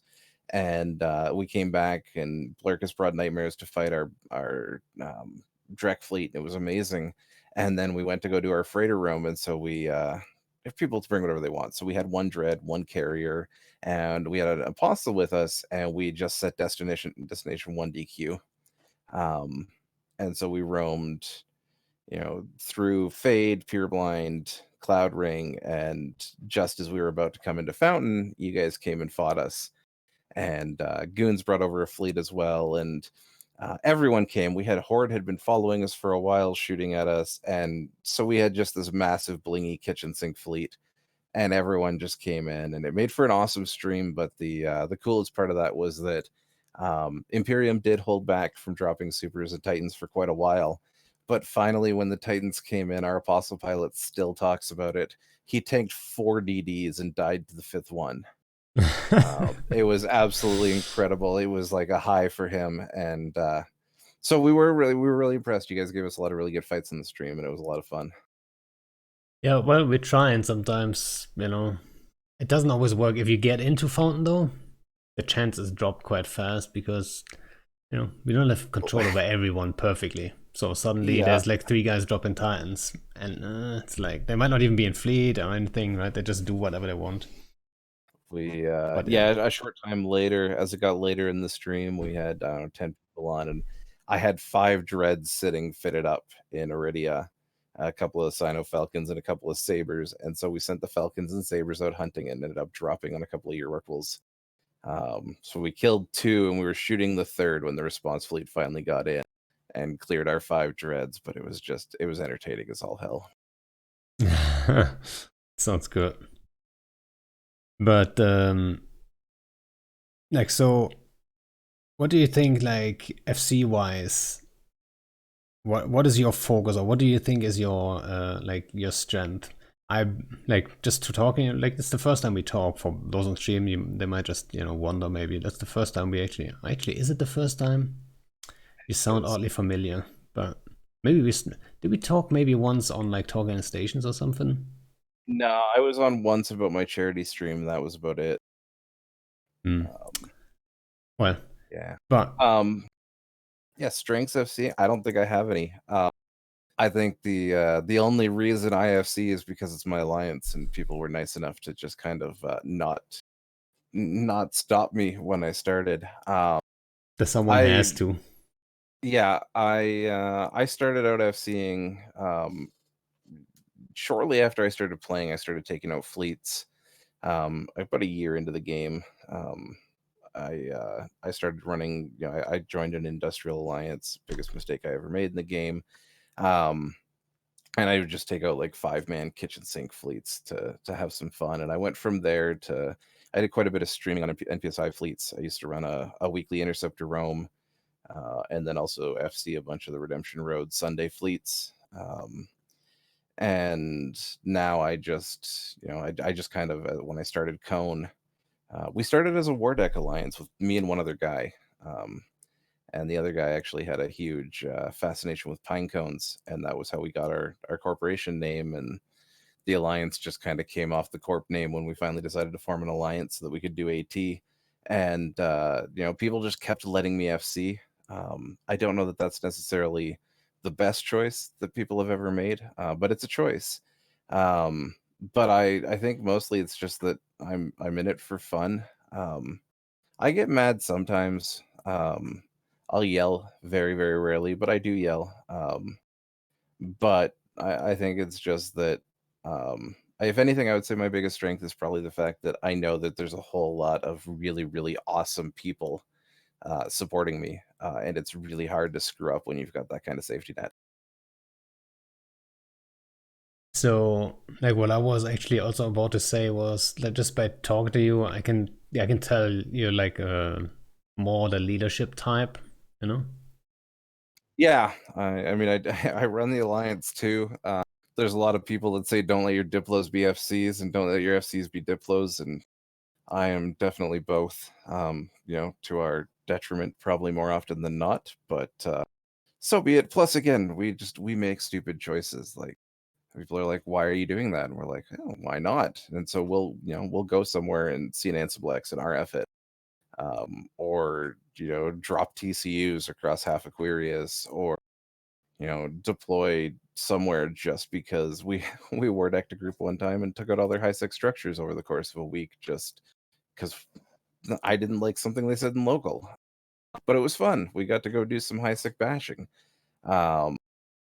And so, whatever we can do that's fun and entertains people. And I asked it when we started our RFing stuff, like we had TCU or not TCU and Toasters note timers constantly for about 3. And I'm like, all right, like, do we want to keep doing this? And everyone was like, yeah, let's do it. And so every 5 minutes, our Discord pinged and said, get your Toasters ships. Let's go do this over again. But that's what I usually keep saying whenever we quick form for something, or we just spontaneously take out, for example, Corgis in chat right now. We took out like 5 assault frigs and then just used the filament and went out and did some stuff. It's like you just have to undock, and then stuff can happen. If you stay docked, nothing's ever gonna happen. It's just how it is. Yep. So like just making that step, and sometimes it might just be a step in the wrong direction, and you might just get all killed, or it might just be more work than it's worth. But then for next time, right? And then you can go from there. And I think that's probably the strength of you guys is the level of activity that you just go out, do stuff, and there's always something going on. And I would say like activity is number one priority in every alliance. I don't even care what alliance it is, even if you're just a pure fucking what's it called, industry alliance. I'm not sure if that even exists, but it might be. Even then, activity is key, obviously, right? So you need to go out and do stuff, and then from there, it grows usually, right? Yeah, like that's kind of, it's funny because we we started out, like I said, as a war deck group. There were 2 of us, and we ran into a few people. We joined a couple of different alliances back in our early days. We spent some time in Clockwork Pineapple. We spent some time in Rogue Capel. Always very short stints. We joined Quirius, or Affirmative when they were in Quirius, and IFC'd for them for the 6 months or so that we were there. And every time we walk away from somewhere, we seem to walk away with a few more members in Corp. When we left Affirmative, we left with a good number of active pilots. And we set up shop in Syndicate and started fighting the local. Those locals are now the second biggest group in our alliance. We fought them for a while. They killed one of our supers. We killed That's a few the best friends you made. and and we were blue for so long after that, and then it's like, all right, you know what? Everyone's like, we were getting accused of bat phoning them, but we were living out of the same structure. We were just not in alliance. So we finally they merged into our alliance, and some people saw us drop a dread bomb in Lowsec, and they reached out, and now their corp is in alliance. And that's just kind of just how we grow. Is corporations reach out and they're like, you guys are having a lot of fun, can we join? And I kind of have a cap in my head of the biggest I want us to ever be. But for the most part, we're just like, yeah, come shoot shit with us. It's just fun. But you guys have been growing quite a bit recently. We added a few new corps, a few new members to the corps. We took in a corp that left another Pureblind alliance. They were looking for an English speaking group, so they joined us, and we took in, like I said, the one group that came from Lowsec. Another group that we've been on and off, they've actually been in us before, and they came back and rejoined. But yeah, so I mean, we're sitting at just over 500 members now. Again, like I think right now I'm looking at a TeamSpeak, there's 20 people on there. We usually have 20 people on unless there's a Raven fleet, and then we might spike to maybe 35, 40 of us that are real people. 40 is probably the max we can pull, and that's only if it's early enough for our handful of token euros to also log in. Yeah. So the main reason for your growth is activity, though, right? Oh, definitely. Yeah. Or would you like? Do you think there's another like big factor? Like, I don't know. Maybe time zone or so. I've got enough of an ego. I'd like to say it's because I'm charismatic enough, but I know that's not true. I think it might be one of the reasons. I mean, I like to hope so, but I think more than anything, it's just the activity, and it's the stupid activity. People laugh at us all the time. Like, one of our main doctrines is Drakes. And it's not like we just recently brought them back. We've been running Drakes for the last 3-4 years.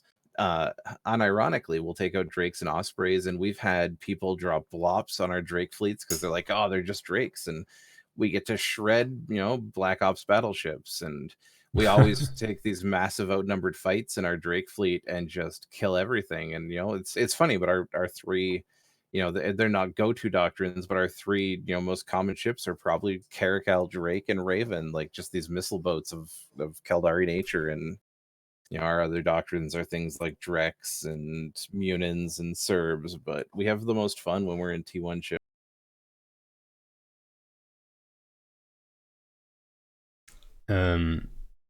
But so what I wanted to say also was, when you guys go out and have fun and like do weird stuff, you already pointed out it is an advantage almost if you do weird stuff, right? And I see that too. Like if you do stuff that nobody else does, you might just fail every now and then by repeating that. For example, the kikis. Now everyone's flying kikis. But at the time, nobody was doing like mass kiki fleets, really. And then we took them out the first time. We stick to our Stuka game. But at the same time, you could tell people are excited for them. I called for kikis very early on when they just came out, and they were just price-wise acceptable, because they had to go down in price first. But I could tell right away people were excited to just fly something else that nobody else has seen before. So when you guys take out the Ravens, or you take out like weird, like I don't know, Drakes are kind of weird. Still, oh yeah, right? oh, they I think that are. is an advantage in itself that people can get excited about. So you automatically will get like a little bit more numbers. Maybe you get like that extra 10% out of your alliance just flying something else than everyone else. I think if you guys would just be flying Munins all day, that wouldn't be good, right? Yeah. No, we keep Munins and Serbs around, but they're definitely not something we enjoy taking out. I don't do well with prop mods. I think is the easiest way to say it. I've had people ask me to anchor 100 MN fleets before, and I'm like, you really don't want that. My piloting ability, if that had been a spot on that character card, probably would have been a negative 10 out of 10. I just don't do well with prop mods. That's why I like our Ravens so much. That's why I like Drakes. The Caracals aren't cap stable that we run, so we can't keep our prop mods on those. I like to go slow. I am not fast on the reaction time. So when we get into Munins, and I'm anchoring Munins. I mean, I can do it, and I do it.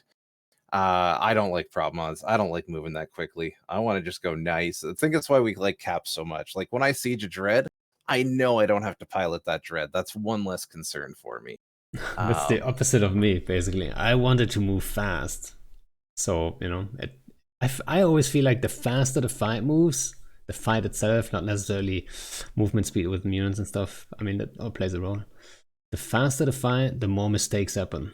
Right? And mistakes is, what makes a fight interesting. Oh, that's the exact reason why I always say I hate frigates. Like a couple of our guys. So we've got, I'm sure many people watching the stream know him, but Sholto Douglas is in our alliance. Probably one of the best solo PvPers in the game. If you ever want to look at an incredible kill board, just look at his.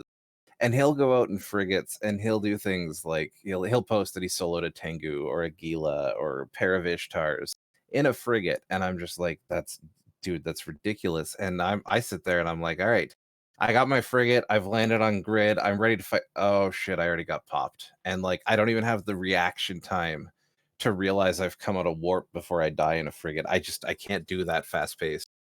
You know what? In that case, I agree. When I used to fly solo, I never got into the whole frigate destroyer solo meta. Like, I never got that. But I was really into like battleships and stuff because you had time to make decisions still, right? On a fleet scale, that changed battleship. Yeah, but on a fleet scale, obviously your fleet isn't gonna just. I mean, sometimes it does actually, but usually it doesn't just all evaporate in a second, Yeah, especially with boson changes, and now it usually doesn't. But we have, and speaking of weird doctrines, and speaking of not being able to fly what small else you fast got? ships, So a while ago, I was looking, I'm like, all right, I got to get better at flying these small ships. And I have a tendency to buy ships in bulk. So I was looking over, and Setonia's got an awesome hookbill fit, dual prop scram web hookbill. And I stole the fit, and I was like, all right, I'm going to start flying these and losing them. And I know I'm going to lose a lot. So I bought like 150 of them and shipped them out. 150. Yeah, I buy and scale. I just fitted out 100 ruptures the other day, and just because that's what I like to have in my hangar. But so I bought like 150 of these hook bills, shipped them out, multi-fitted all of them so I could just constantly keep getting back in them. And all of a sudden, one day we needed to respond to some people in toasting some friends Sov, and we're like, oh, where are we gonna burn over? And I'm like, you know what? Let's take hook. And they're like, what? Everyone was like, are you crazy? And I'm like, no, I've got all these hook bills here. I'll hand them out. We'll take a couple Titan bridges and we'll burn the last few jumps. It'll be nice and fast. And we were shredding nightmares and scimitars because they had a nightmare fleet that they were trying to, defend their toasters with. And we were just warping around, catching straggler nightmares, killing them and warping off. And now it's funny because I'll get on comms and someone will be toasting our space, or they'll, there's something, and people will just be like, grab hook bills, everybody, let's take hook bills. And we've added Logi now to it, and we'd actually take out hook bills and Kieran's quite often as a quick, fast response fleet. And it's the weirdest thing to see like 20 hook bills undocked from a station and just go to shoot shit. But it's worked out well for us, and it's just awesome to hear my alliance now call for those. But wait a second. Are you guys maybe a little bit afraid you become a role-playing alliance? Like all it is, it's Caldari ships, hook bells, caracals, drakes, and ravens. I mean, so people seem to think we role play being trees. That's one of the most common things in local. Oh man, those guys who are role playing being trees are back again. Or look, it's the angry little tree people. Things like that. So yeah, we kind of, we do a lot of Caldari ships. Maybe we better watch ourselves. I keep wanting to bring back APOC navies, and my alliance just groans every time I suggest it. But They're not bad, APOC navies. they use them briefly. I took a break 2 summers for a bit, and so they joined Shoot First, and that was what Shoot First was running at the time. And they had such bad experiences with the ships. They're all like, no, never They all again. have PTSD. Yeah. Whereas I remember them from like, flying them in 2012, 2013, and it was a lot of fun back then to fly that ship. Yeah, they've got quite some EHP. That's the big advantage of them. I mean, that's what you always look for in a bigger fleet doctrine. It's always the DPS application and EHP, right? Yep. Yeah, we've played around with the Baddens and Balagorns, but haven't had a lot of use for them. All right. There was something in chat that I wanted to ask, and now I think I missed it. Oh yeah, Garrick Shadowbane. Don't forget to talk about Garrick. That's actually who connected us. Yeah. I think Garrick is, at least in his mind, solely responsible for every fight that happens, and he's a good guy. He's a lot of fun to have around. In his mind? Wait, what? He'll usually announce in Fleet that he's the one in charge of everything, even when he's not. He's just a fun entertainer. Yeah, I actually only talked to Garrick once, and I'm not even sure if I can talk about that, thinking about it. But yeah, we were talking about all kinds of things, and yeah, we actually I think we agreed on a lot of things about Eve that we talked about at the time. And I thought, like, never heard of the guy, but yeah, the small scalers, that's where the content starts, really, right? Smaller scale stuff, like that's where you have to look at content creation in Eve. It's not the big blobs only. It's not always the story that makes it to the whatever, like PC gamer or whatever, right? No. The day-to-day content for like solo, small scale, smaller groups, that's where the changes have to start, really, I believe. And yeah, I would love to see CCP take into account more of the, like, this my size groups of people like us, and Rote Capel and Unspoken and other groups of that nature, and take our insights. um, I think that if you build for that middle tier, um, you do much better than everyone complains about faxes. You hear it all the time. Faxes are the only reason we can take the fights we take. Like, we couldn't fight Yeah. initiative if faxes were nerfed into the ground. Yeah, what I always like Um, to say though is it's not the fights that are that like where faxes are like present that are the problem. It's the fights that don't take place because of faxes, right? You know, how many groups though cannot take you on because you have a fax? We can almost not take you on sometimes because we don't have the numbers in US time zone necessarily to break that one fax. So then there might be a timer, but we don't even show up because we know you're gonna have Ravens and effects, and then we can break it anyway. So there might be an FC saying like, it's not worth it, and just stays home. That's so the I that's the I thing, right? mean, I can say that there are several solid counters to Ravens and Fax, that people have used, that work really effectively. I'm not going to say what they are because I like to use our Ravens and Faxes. But I mean, even I can guess, right? yeah, oh yeah, no, yeah, I'm sure that you could. But there are a couple of people that have been really effective, at, for lack of a better word, screwing us when we put Ravens and a fax on field. And we've slowly developed counters for a lot of those and tried to, that's, again, Jack, who does our theory crafting, is just, he's constantly looking at, okay, this beat us here. How can we fix that? And does a really good job of it. But even so, Tom Flood, that was running the Ferox fleet there, the first few runs he took at us, before we were able to start bubbling them. He'd warp in, they'd volley one Raven, and they'd warp back out. And they were doing that really effectively for a couple of If runs. you have the DPS to volley a Raven, Yeah, they did. I mean, they had an 80-man Ferox fleet, so yeah.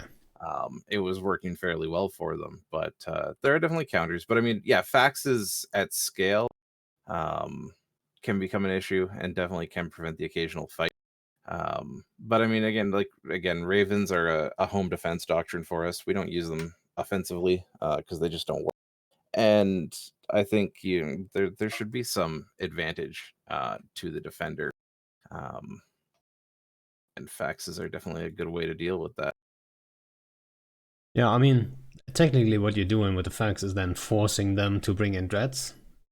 Or if they don't want to bring in dreads, then you have your fax there. But if they bring dreads, you're fighting on your own Fortizar. So your Fortizar can kill dreads fairly effectively. So you know, on paper you still win, I guess. Yeah, Or you no, have more dreads. yeah, which rarely do we have more dreads. We are a dread heavy alliance. I will say the number of capital pilots that X up when I call for it, we can usually field as many dreads as Raven, which is kind of sad. But I mean, Why like, is it even that sad? fort, because we like to use our dreads way too often. And like, we've got one guy now who's like, I don't even want to undock my Phoenix because I've got over 100 kill marks. So he's swapped to another one. But even that fight there, I think the guy who was manning our fort during the EC Pater fight, there were only 3 dreads that were in range of him. Like, when you talk about fights on Ansiblexes and stuff, you're so far off the fort, that the most of the dreads are fine. And Bodhi, for a minute, that nag one day, I want to kill that nag. That's all I want to do. I actually, when we went into that fight for EC Pater, we actually had separate dreads set up. We were going to bring them in just on his nag to finally kill it. But then you guys dropped way sooner than we expected, so we had to rethink our plan. He escapes every single time. He is awesome with that nag at just blapping our gates and getting out. But dreads that sit back there are also fine. There's definitely counters to not being on a structure. I know I saw somebody who commented on one of the fights. They're like, there's conifers with their bait Astra House again. And I'll admit, Astra Houses are a great way to draw fights, but those ones weren't a bait structure for killing caps. They just happened to be in range for a couple of the caps. Yeah, so in that big fight, I still don't know exactly why our dreads traded so poorly. I'm not sure if you wanna even talk about it. Maybe you do have an Um, idea. you know But what? We it don't know wasn't how. the target calling. Like we talked about it for a second, I know, but Yeah. I heard things broke down after Jay died because he was the target caller.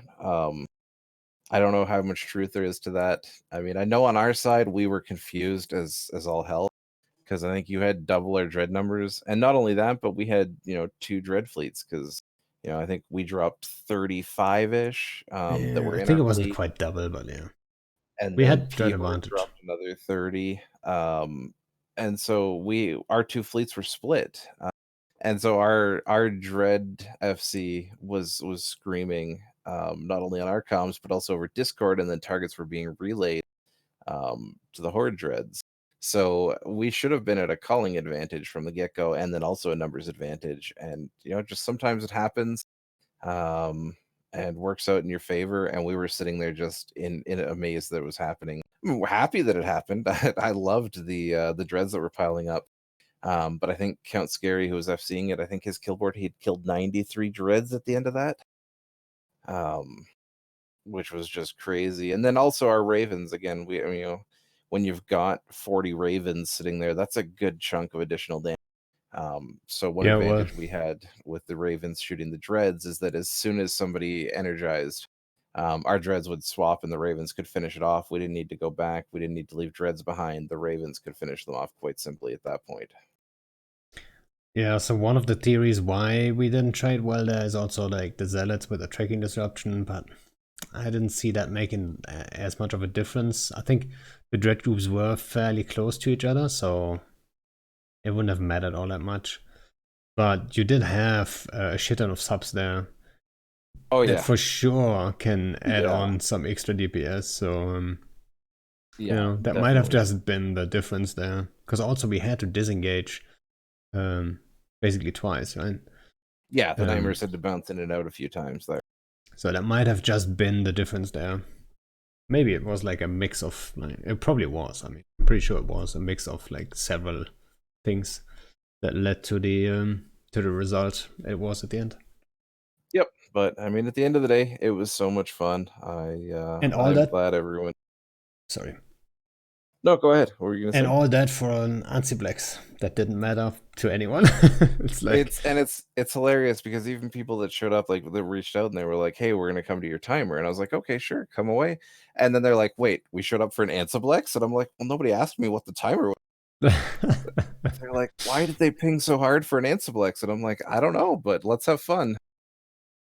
yeah, I don't know. I don't. That's exactly what I asked, right? Like I said earlier, it's like, wait, we call it beta for this? Like, yeah, whatever. Everyone wanted a fight. Everyone got a fight.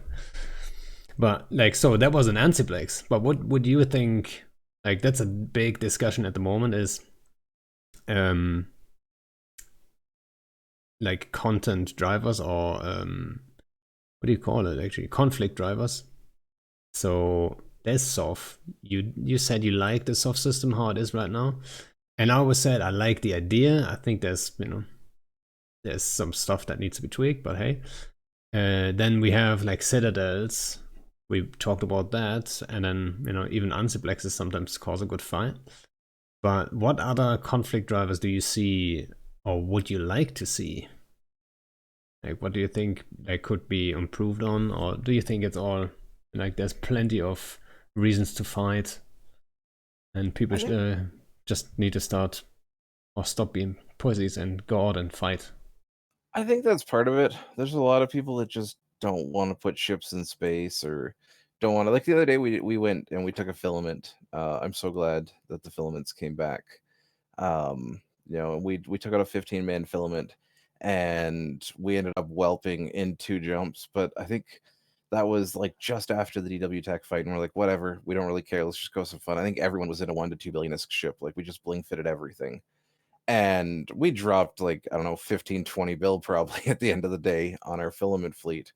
um and we whelped in a single jump because we tackled a ship in staging. I can't even remember who it was, but they warped in like 100 dudes and before we even landed, as Just soon as tell that me what initial tackle exactly was they grabbed. did, and I can tell you who it was probably. It What was mostly exactly did? Cinnables.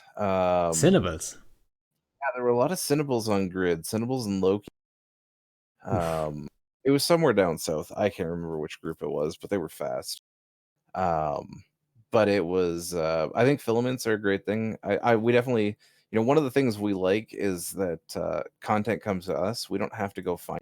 And for a lot of groups that are like, oh, there's nothing to do, I think people in Vale and Tribute have seen this a lot, but go take a couple of systems. Sov has actually been a huge content creator for us having it. We always have people coming up to our space now, and it's great fun. We the other day we went out and we were roaming, and we're like, oh, why did we do this? Like, they're like, oh, there's a fleet in staging right now. We're like, oh, we're 100 jumps away, and now we got to try and get back. So taking a few systems, I think, is a great way to have content drivers. I think one of the big ones, at least for us as Athenors, we go out and a lot of our ISK is made moon mining for our members. They go out and mine moons, and so we're always looking for R64s and high-end R32s that we can take and shoot. And basically, if you're in range of us and you have a good moon, and we're gonna come shoot it. So we always get fights off those. But beyond that, I think it's just about putting ships in space, and a lot of the time we'll do that with, you see people who go out and they're like, oh, they're buying Bargus and they're buying Macarials, and they're like, oh, it's too expensive to go roam these, and they don't do it that often. But go and grab some Drakes, go and grab some Caracals. We do Moas and Ospreys sometimes, shield blaster Moas that we just get at 0 and shoot people with. Grab a small fleet and go have some fun. And we try not to do stupid things like drop the world on people. We do. We're just as guilty of it. People want to play with their big, but a lot of the time, like, we'll throw a single Hodred in against a fleet that has Logi and just sit there and fight it for a bit. And yeah, but I guess if you're looking for content, come to our staging and we'll fight. Yeah. But I mean, kill me. Say what? My guys are gonna kill me for saying if you're looking for content, come to our stage. Well, I doubt that. I mean, they must know that's how it works, right? And we are. I mean, people do. They come to Focus all the time because we shit talk. We're pretty bad at shit talking in local, and it's not like people are like, "Oh my god, you're so salty," and it's not that we're salty. It's that it entertains us to no end. We just enjoy shit talking. It doesn't even matter if we're making it up. So please, if anybody does come out, don't take offense if we shit talk you, because we will, even if we lose. I always say, there's shit talk and there's shit talk. Right? If someone's good at it and it's fun, do it. Right? I always tell my fleets, right? Feel free to shit talk. If it's fun and it's entertaining for people, I don't have any issue with it. But then sometimes people are going that little bit too far. And it gets personal and it gets cringy. That's what you want to avoid, right? I've not seen you guys go there though, right? So far it has been friendly banter, basically. I think we've gone there twice that I can think of. Yeah, it happens sometimes, go a little over. But yeah, for the most part, we try to just keep it fun and entertaining for us. And I know it angers other people, but it's really fun for me because I'll end up, talking to like Diplos for a group afterwards on Discord. And we'll just be shooting the shit on Discord, and they're like, "You're such an asshole in local. I really thought you were going to be more of an asshole here." And I'm like, "No, man, that's local. Anything that you hear from me in local, take with a grain of salt, because to me, local is just trash. It's where trash goes." I sometimes do that too, right? My local personality is probably different.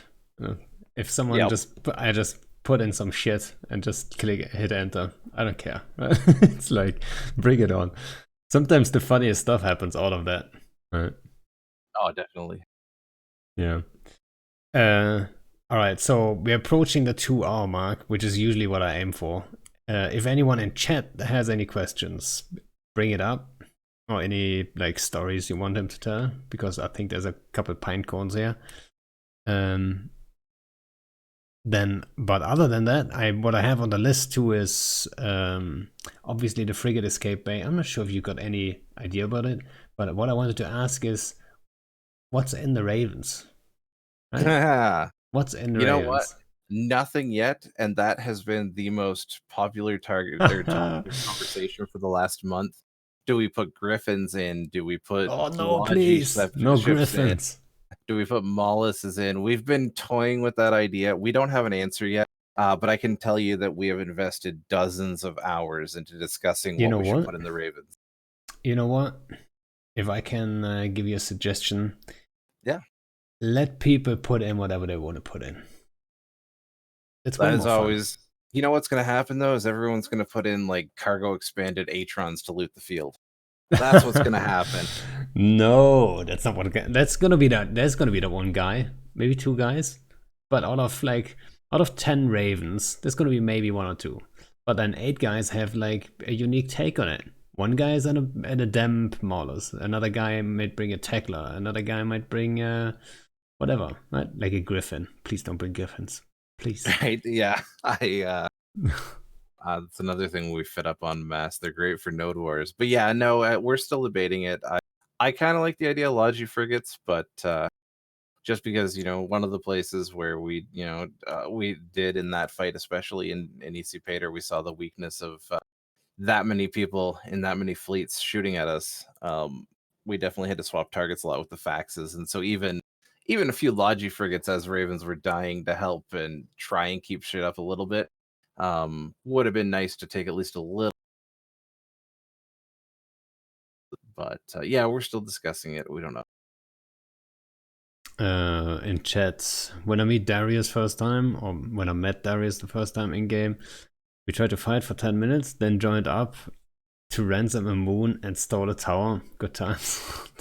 That's how you make friends.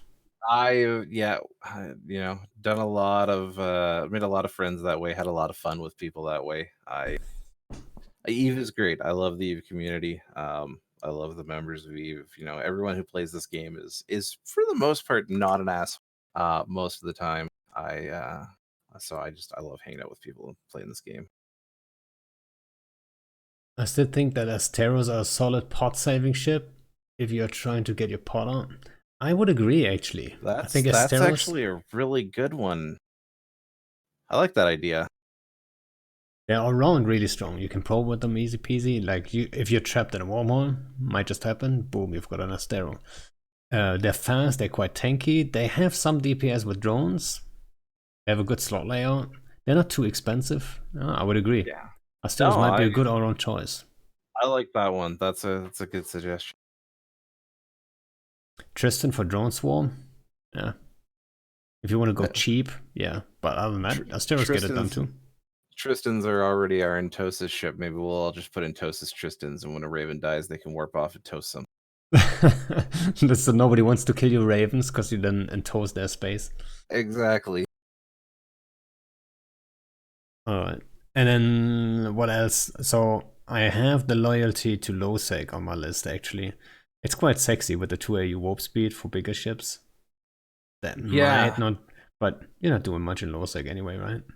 No, I mean we drop people in low sec. There's some space that's in range of us, and again we'll sometimes we'll dive through wormholes and just wherever we come out. So we do shoot stuff in low sec from time to time when we're out goofing off, but I think it's a good change. To me, the problem I started PvPing as a low sec pirate. That's where I spent a lot of my time originally in Eve, and to me, all they need to do to fix low sec is get rid of gate guns. That's it. Let's get rid of gate guns. One thing though that we talked about before. So you talked about if you have a good moon, you might come and ref it. What if in low sec moons were passive? What would you think about that? Like moon mining was passive. So again, I think that that active moon mining, much like Fozzie Sov, is just something that has greatly benefited alliances of my size. Before active moon mining, we had no good moons. That was like, the Syndicate, when before active moon mining happened, before Athenors came out, I think PL still held a lot of the moons over there. And C, I think, yeah. Okay, yeah. And so, I mean, that's just, to me, active moon mining is good for the game. Athenors can't really kill shit. They're kind of useless. Which means that you can take a roaming gang onto an Athenor, and as long as you've got basic logi, You can take a fight there, no problem. I mean, we've lost stacks of Rorquals. Um, we've killed a bunch of Rorquals as well. And I think active moon mining was probably one of the best changes for the game. I know a lot of people who depended on passive moon mining for so long as income would disagree, but I would never want to see it go back to passive. I think active is the way to go. Yeah, so I agree 100% on nullsec, right? On lowsec, though, I'm not 100% sure if active is that great, because I know there has been a shit ton of good fights about like passive moons before that I don't see happen for active moons really. I But think it's yeah, I'm not sure, to be quite I think honest. that's more about timers around citadels than anything else. The structures, yeah, I mean, Yeah, that's true. structure fights are hard. Keep in mind we've lived for the last year and a half. We're a almost entirely USTZ group. We've got two. Well, we had one Australian. We now just got a second, and we've got I don't know, maybe 10, 12 euros at most if they all show up in the same day. We're basically just a USTZ group, and we've been living next to Darkness and Ranger Regiment and Dracaris for the last 18 months. So we've been alarm clocking timers nonstop to get some of the moons that we have now. And I think one of the problems is that a lot of people just don't want to alarm clock, especially in low sec groups. I think there's a different level of commitment. Low sec, we're basically we live like a low sec group a lot of the time. Is the low sec groups have more fun than null sec groups do, I think, and don't necessarily do things like alarm clocking for op. And we've had to start doing that out here just because of the time zone of the people we're fighting against, or that we were fighting against. And so I think that that's probably one of the biggest problems in low sec is just the timers that moons are set for. I think if they were all So, in the right time zone, it'd be better. but what about like if there was one timer less, right? So you ref it, and then there's that one timer. Would you agree that would be a good change? I don't think it's necessary. I mean, it'd be interesting. There'd be a lot more Atheners dying. I think there'd be a lot more fighting. But I don't know if it's necessary. Instead, I think what they need to do is just get rid of time zone tanking. I So a think that strong you timer should in between. not even a strong timer. I think that the ability to set your reinforced timer on structures should go away completely, and it should be based 100% on alliance activity. When your alliance is most active, that's when Yeah. your timers are. There's So yeah, I agree. I would like that. So you can't set a different time zone that's not even yours, right? At the Yeah, same time, uh, I do see things getting exploited though, right? And then people create several alliances for different time zones, and then whatever time zone they want their structures in, that's the alliance that holds it, right? yeah. Oh, that's So the problem, right? Gaming the system is difficult. Um, they tried to fix that with the whole 30 days to change your time zone because definitely we've encountered people who, when we start hitting their stuff, they go and retime all their structures for downtime because it's nowhere near us. Even though that's not their time zone, just to make it harder for us to hit them. So the 30-day timers help with that. I will say there was one caveat that I don't think was properly accounted for with the 30 days to change your time, and that's the fact that structures are sold and transferred. I do think there should be an auto transfer of the vulnerable time when a structure is transferred, but then again, that can be gamed. I think the problem is that we're all just too keen to game the system. I yeah, mean, that's what makes Eve great, but imagine also what makes it difficult. imagine everyone was playing Eve the way it's meant to be played. You know what I mean? Whatever that means. I don't even Yeah, know how what it's does that meant to be even played. mean, right? That's the Yeah, question. we forgot. I think CCP forgot how it's meant to be played. Yeah, I mean, I it mean, is a sandbox. yep, and At it's the meant to be same fun. time, though. Yeah, but at the same time, it's a sandbox, but at the same time, the devs need to have a little bit of an idea of what they want people to do. You know what I mean? I mean, it's like it's not a complete like we're not in an empty kind of sandbox and then we create everything, but it needs to go in certain directions at least. But yeah, I mean, if it was like how it's meant to be played, no spies, no stuff like this, that would be a game changer too. But That would make things interesting. Yep. Alrighty. Guys, if you have no other question, I don't see any. What do you think of Count? That's Count Scary. That's your right hand man, I believe. Yeah, one of I might have even mentioned this already, but one of when the guy who makes our videos was asking me the other day, how long have you and Count flown together? Because when the two of you are calling at the same time, he's like, it's like you're dancing. Like you're so intuitive at calling together. And I mean, Count and I have known each other since before I started Pinecone Squad, because I was in Easily Excited with him very briefly before I formed Cone. And Count is awesome. He's we definitely couldn't do the alliance if there wasn't somebody else that dedicated, helping run things and keep it moving forward. And so I can't say enough good things about Count, which I'm sure will bite me in the ass later, but I'll be polite for the show. I know exactly like what it is. Like it's always great to have that one or two. I've got a whole team like over the years. Like they got more and more people got together, and they're helping me out with all kinds of shit. It's great to have like a couple reliable people. That just a good team, like good teamwork. It's just Oh, great. definitely. Makes it way more Yeah. fun. Like Yeah. especially if you get a good win, like it's not only for you yourself, but you like there's another level for the team. It's great. Yeah, Count as a spirit animal.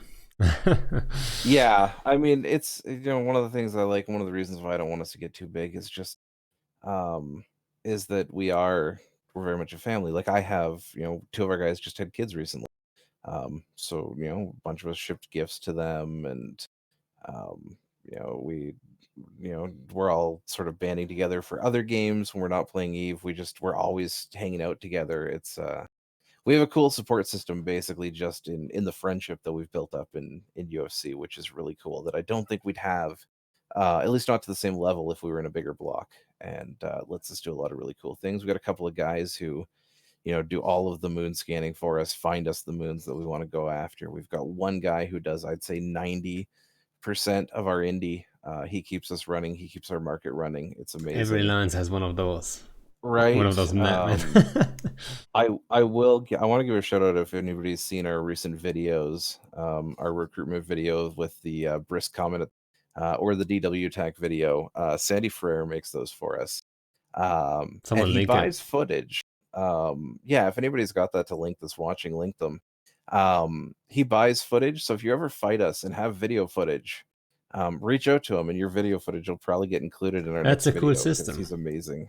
You know what? I thought about setting something up for like I know we have got some people that are making really cool videos. For example, I knew of one guy who was Antica Hyperion who does like little like what do you call them? Like cinematics and stuff. That's his Yep. specialty. That's who I hired for the first Rage campaign actually to make a video. I had to tell him what's actually happening, so it was a little bit of a risk factor. But like he made a video of like Raven sitting a keepstar and stuff like this. Um, for the hype when we first jumped in to get the hype going, and that also made me think. I always wanted to make a team or like a SIG almost.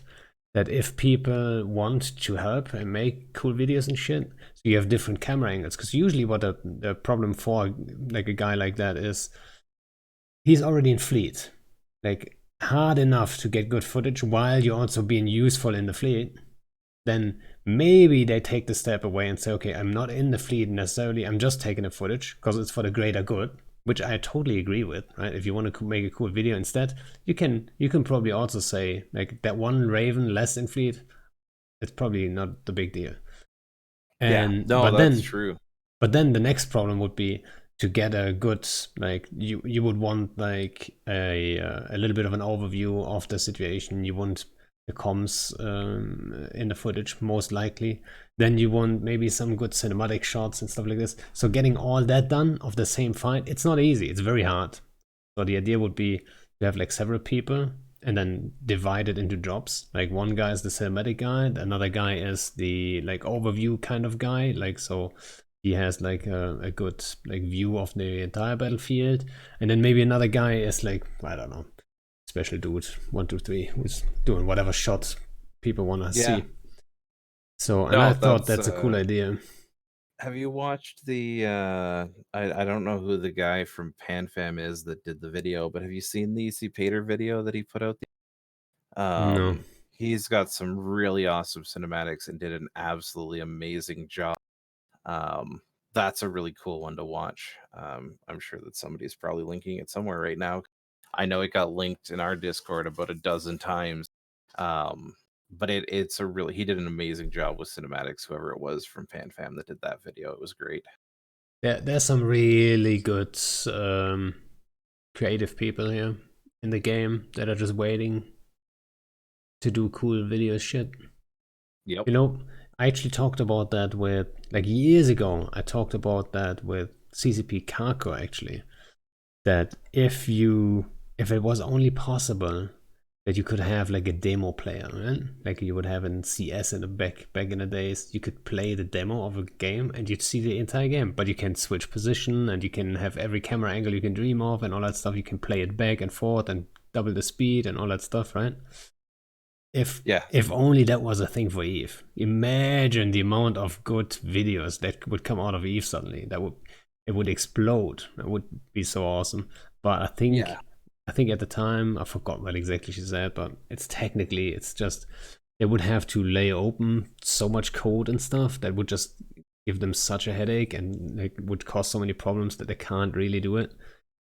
Yeah, when you've got that many people on a single shard server, that would just be crazy. But it would be absolutely amazing. You know, one of the cool things about EVE is just how absolutely talented the player base is, from the guys who post oil paintings on Reddit to that dude from Signal Cartel, Rizorian, is that his name, who does the photos of fights and battles. Like, there's so many talented people playing this game doing so many cool things. So I would argue actually talented, yes. I think talented people like are in every game to the same degree, but I think the guys that are passionate about EVE, they're like especially passionate about it, and because it's such a long running game, like people really want to, you know, make some really cool shit and put some real effort in there, which you wouldn't see for like a League of Legends or what, like other games just don't have our community, right? I mean, the EVE community is what makes it so great. Like, everyone just comes together for fun, and we, you know, we fight and hate each other in game, but we can get out of game and we can sit down and, you know, have things like, you know, EVE North last year. I had so much fun meeting people at EVE North. It was awesome to get out and hang out with people, and those types of things are just, it's incredible the way this community bands together. That makes me sad now, thinking about FanFest. Would have been my first FanFest, and I would have been flying when, wait a second, is it yeah, in 2 days I would be on the plane to Iceland. Yeah. But not happening. We're trying to plan an alliance meetup, and a bunch of guys already have tickets for like August, and who knows where we'll be at that. Yeah, well, I hope everyone who is listening is safe with their family and not getting too crazy for people. I mean, I'm pretty sure like everyone's gonna get through this. So let's just hope we're getting through this pretty good, right? As good as we can. But yeah, things, crazy times. That they are. Yeah, maybe we should just end it right here. Then sure. I would say thank you for coming on, and thanks for the other pinecones hanging out. I appreciate the good fights, and I know you guys do. Yeah, man. Thanks for the fights, and thanks for having me. I've been, I'll admit, bitching a lot lately about not getting to go on any of these. So I'm glad to finally come on one, because I like to talk. So I was glad to come on and talk. It might not be the last one then. Thank you. Also, thanks for the host and all that stuff, and subs and all the good stuff, right? And I know we got dropped by Bombers Bar. Nova is still in chat in the middle of it. So thanks for watching, and see you guys all on the next one. And I think I'm just gonna host the CCP, the Clear Skies Marathon. Unless anyone has a better suggestion, just put it in chat. Other than that, see you guys around.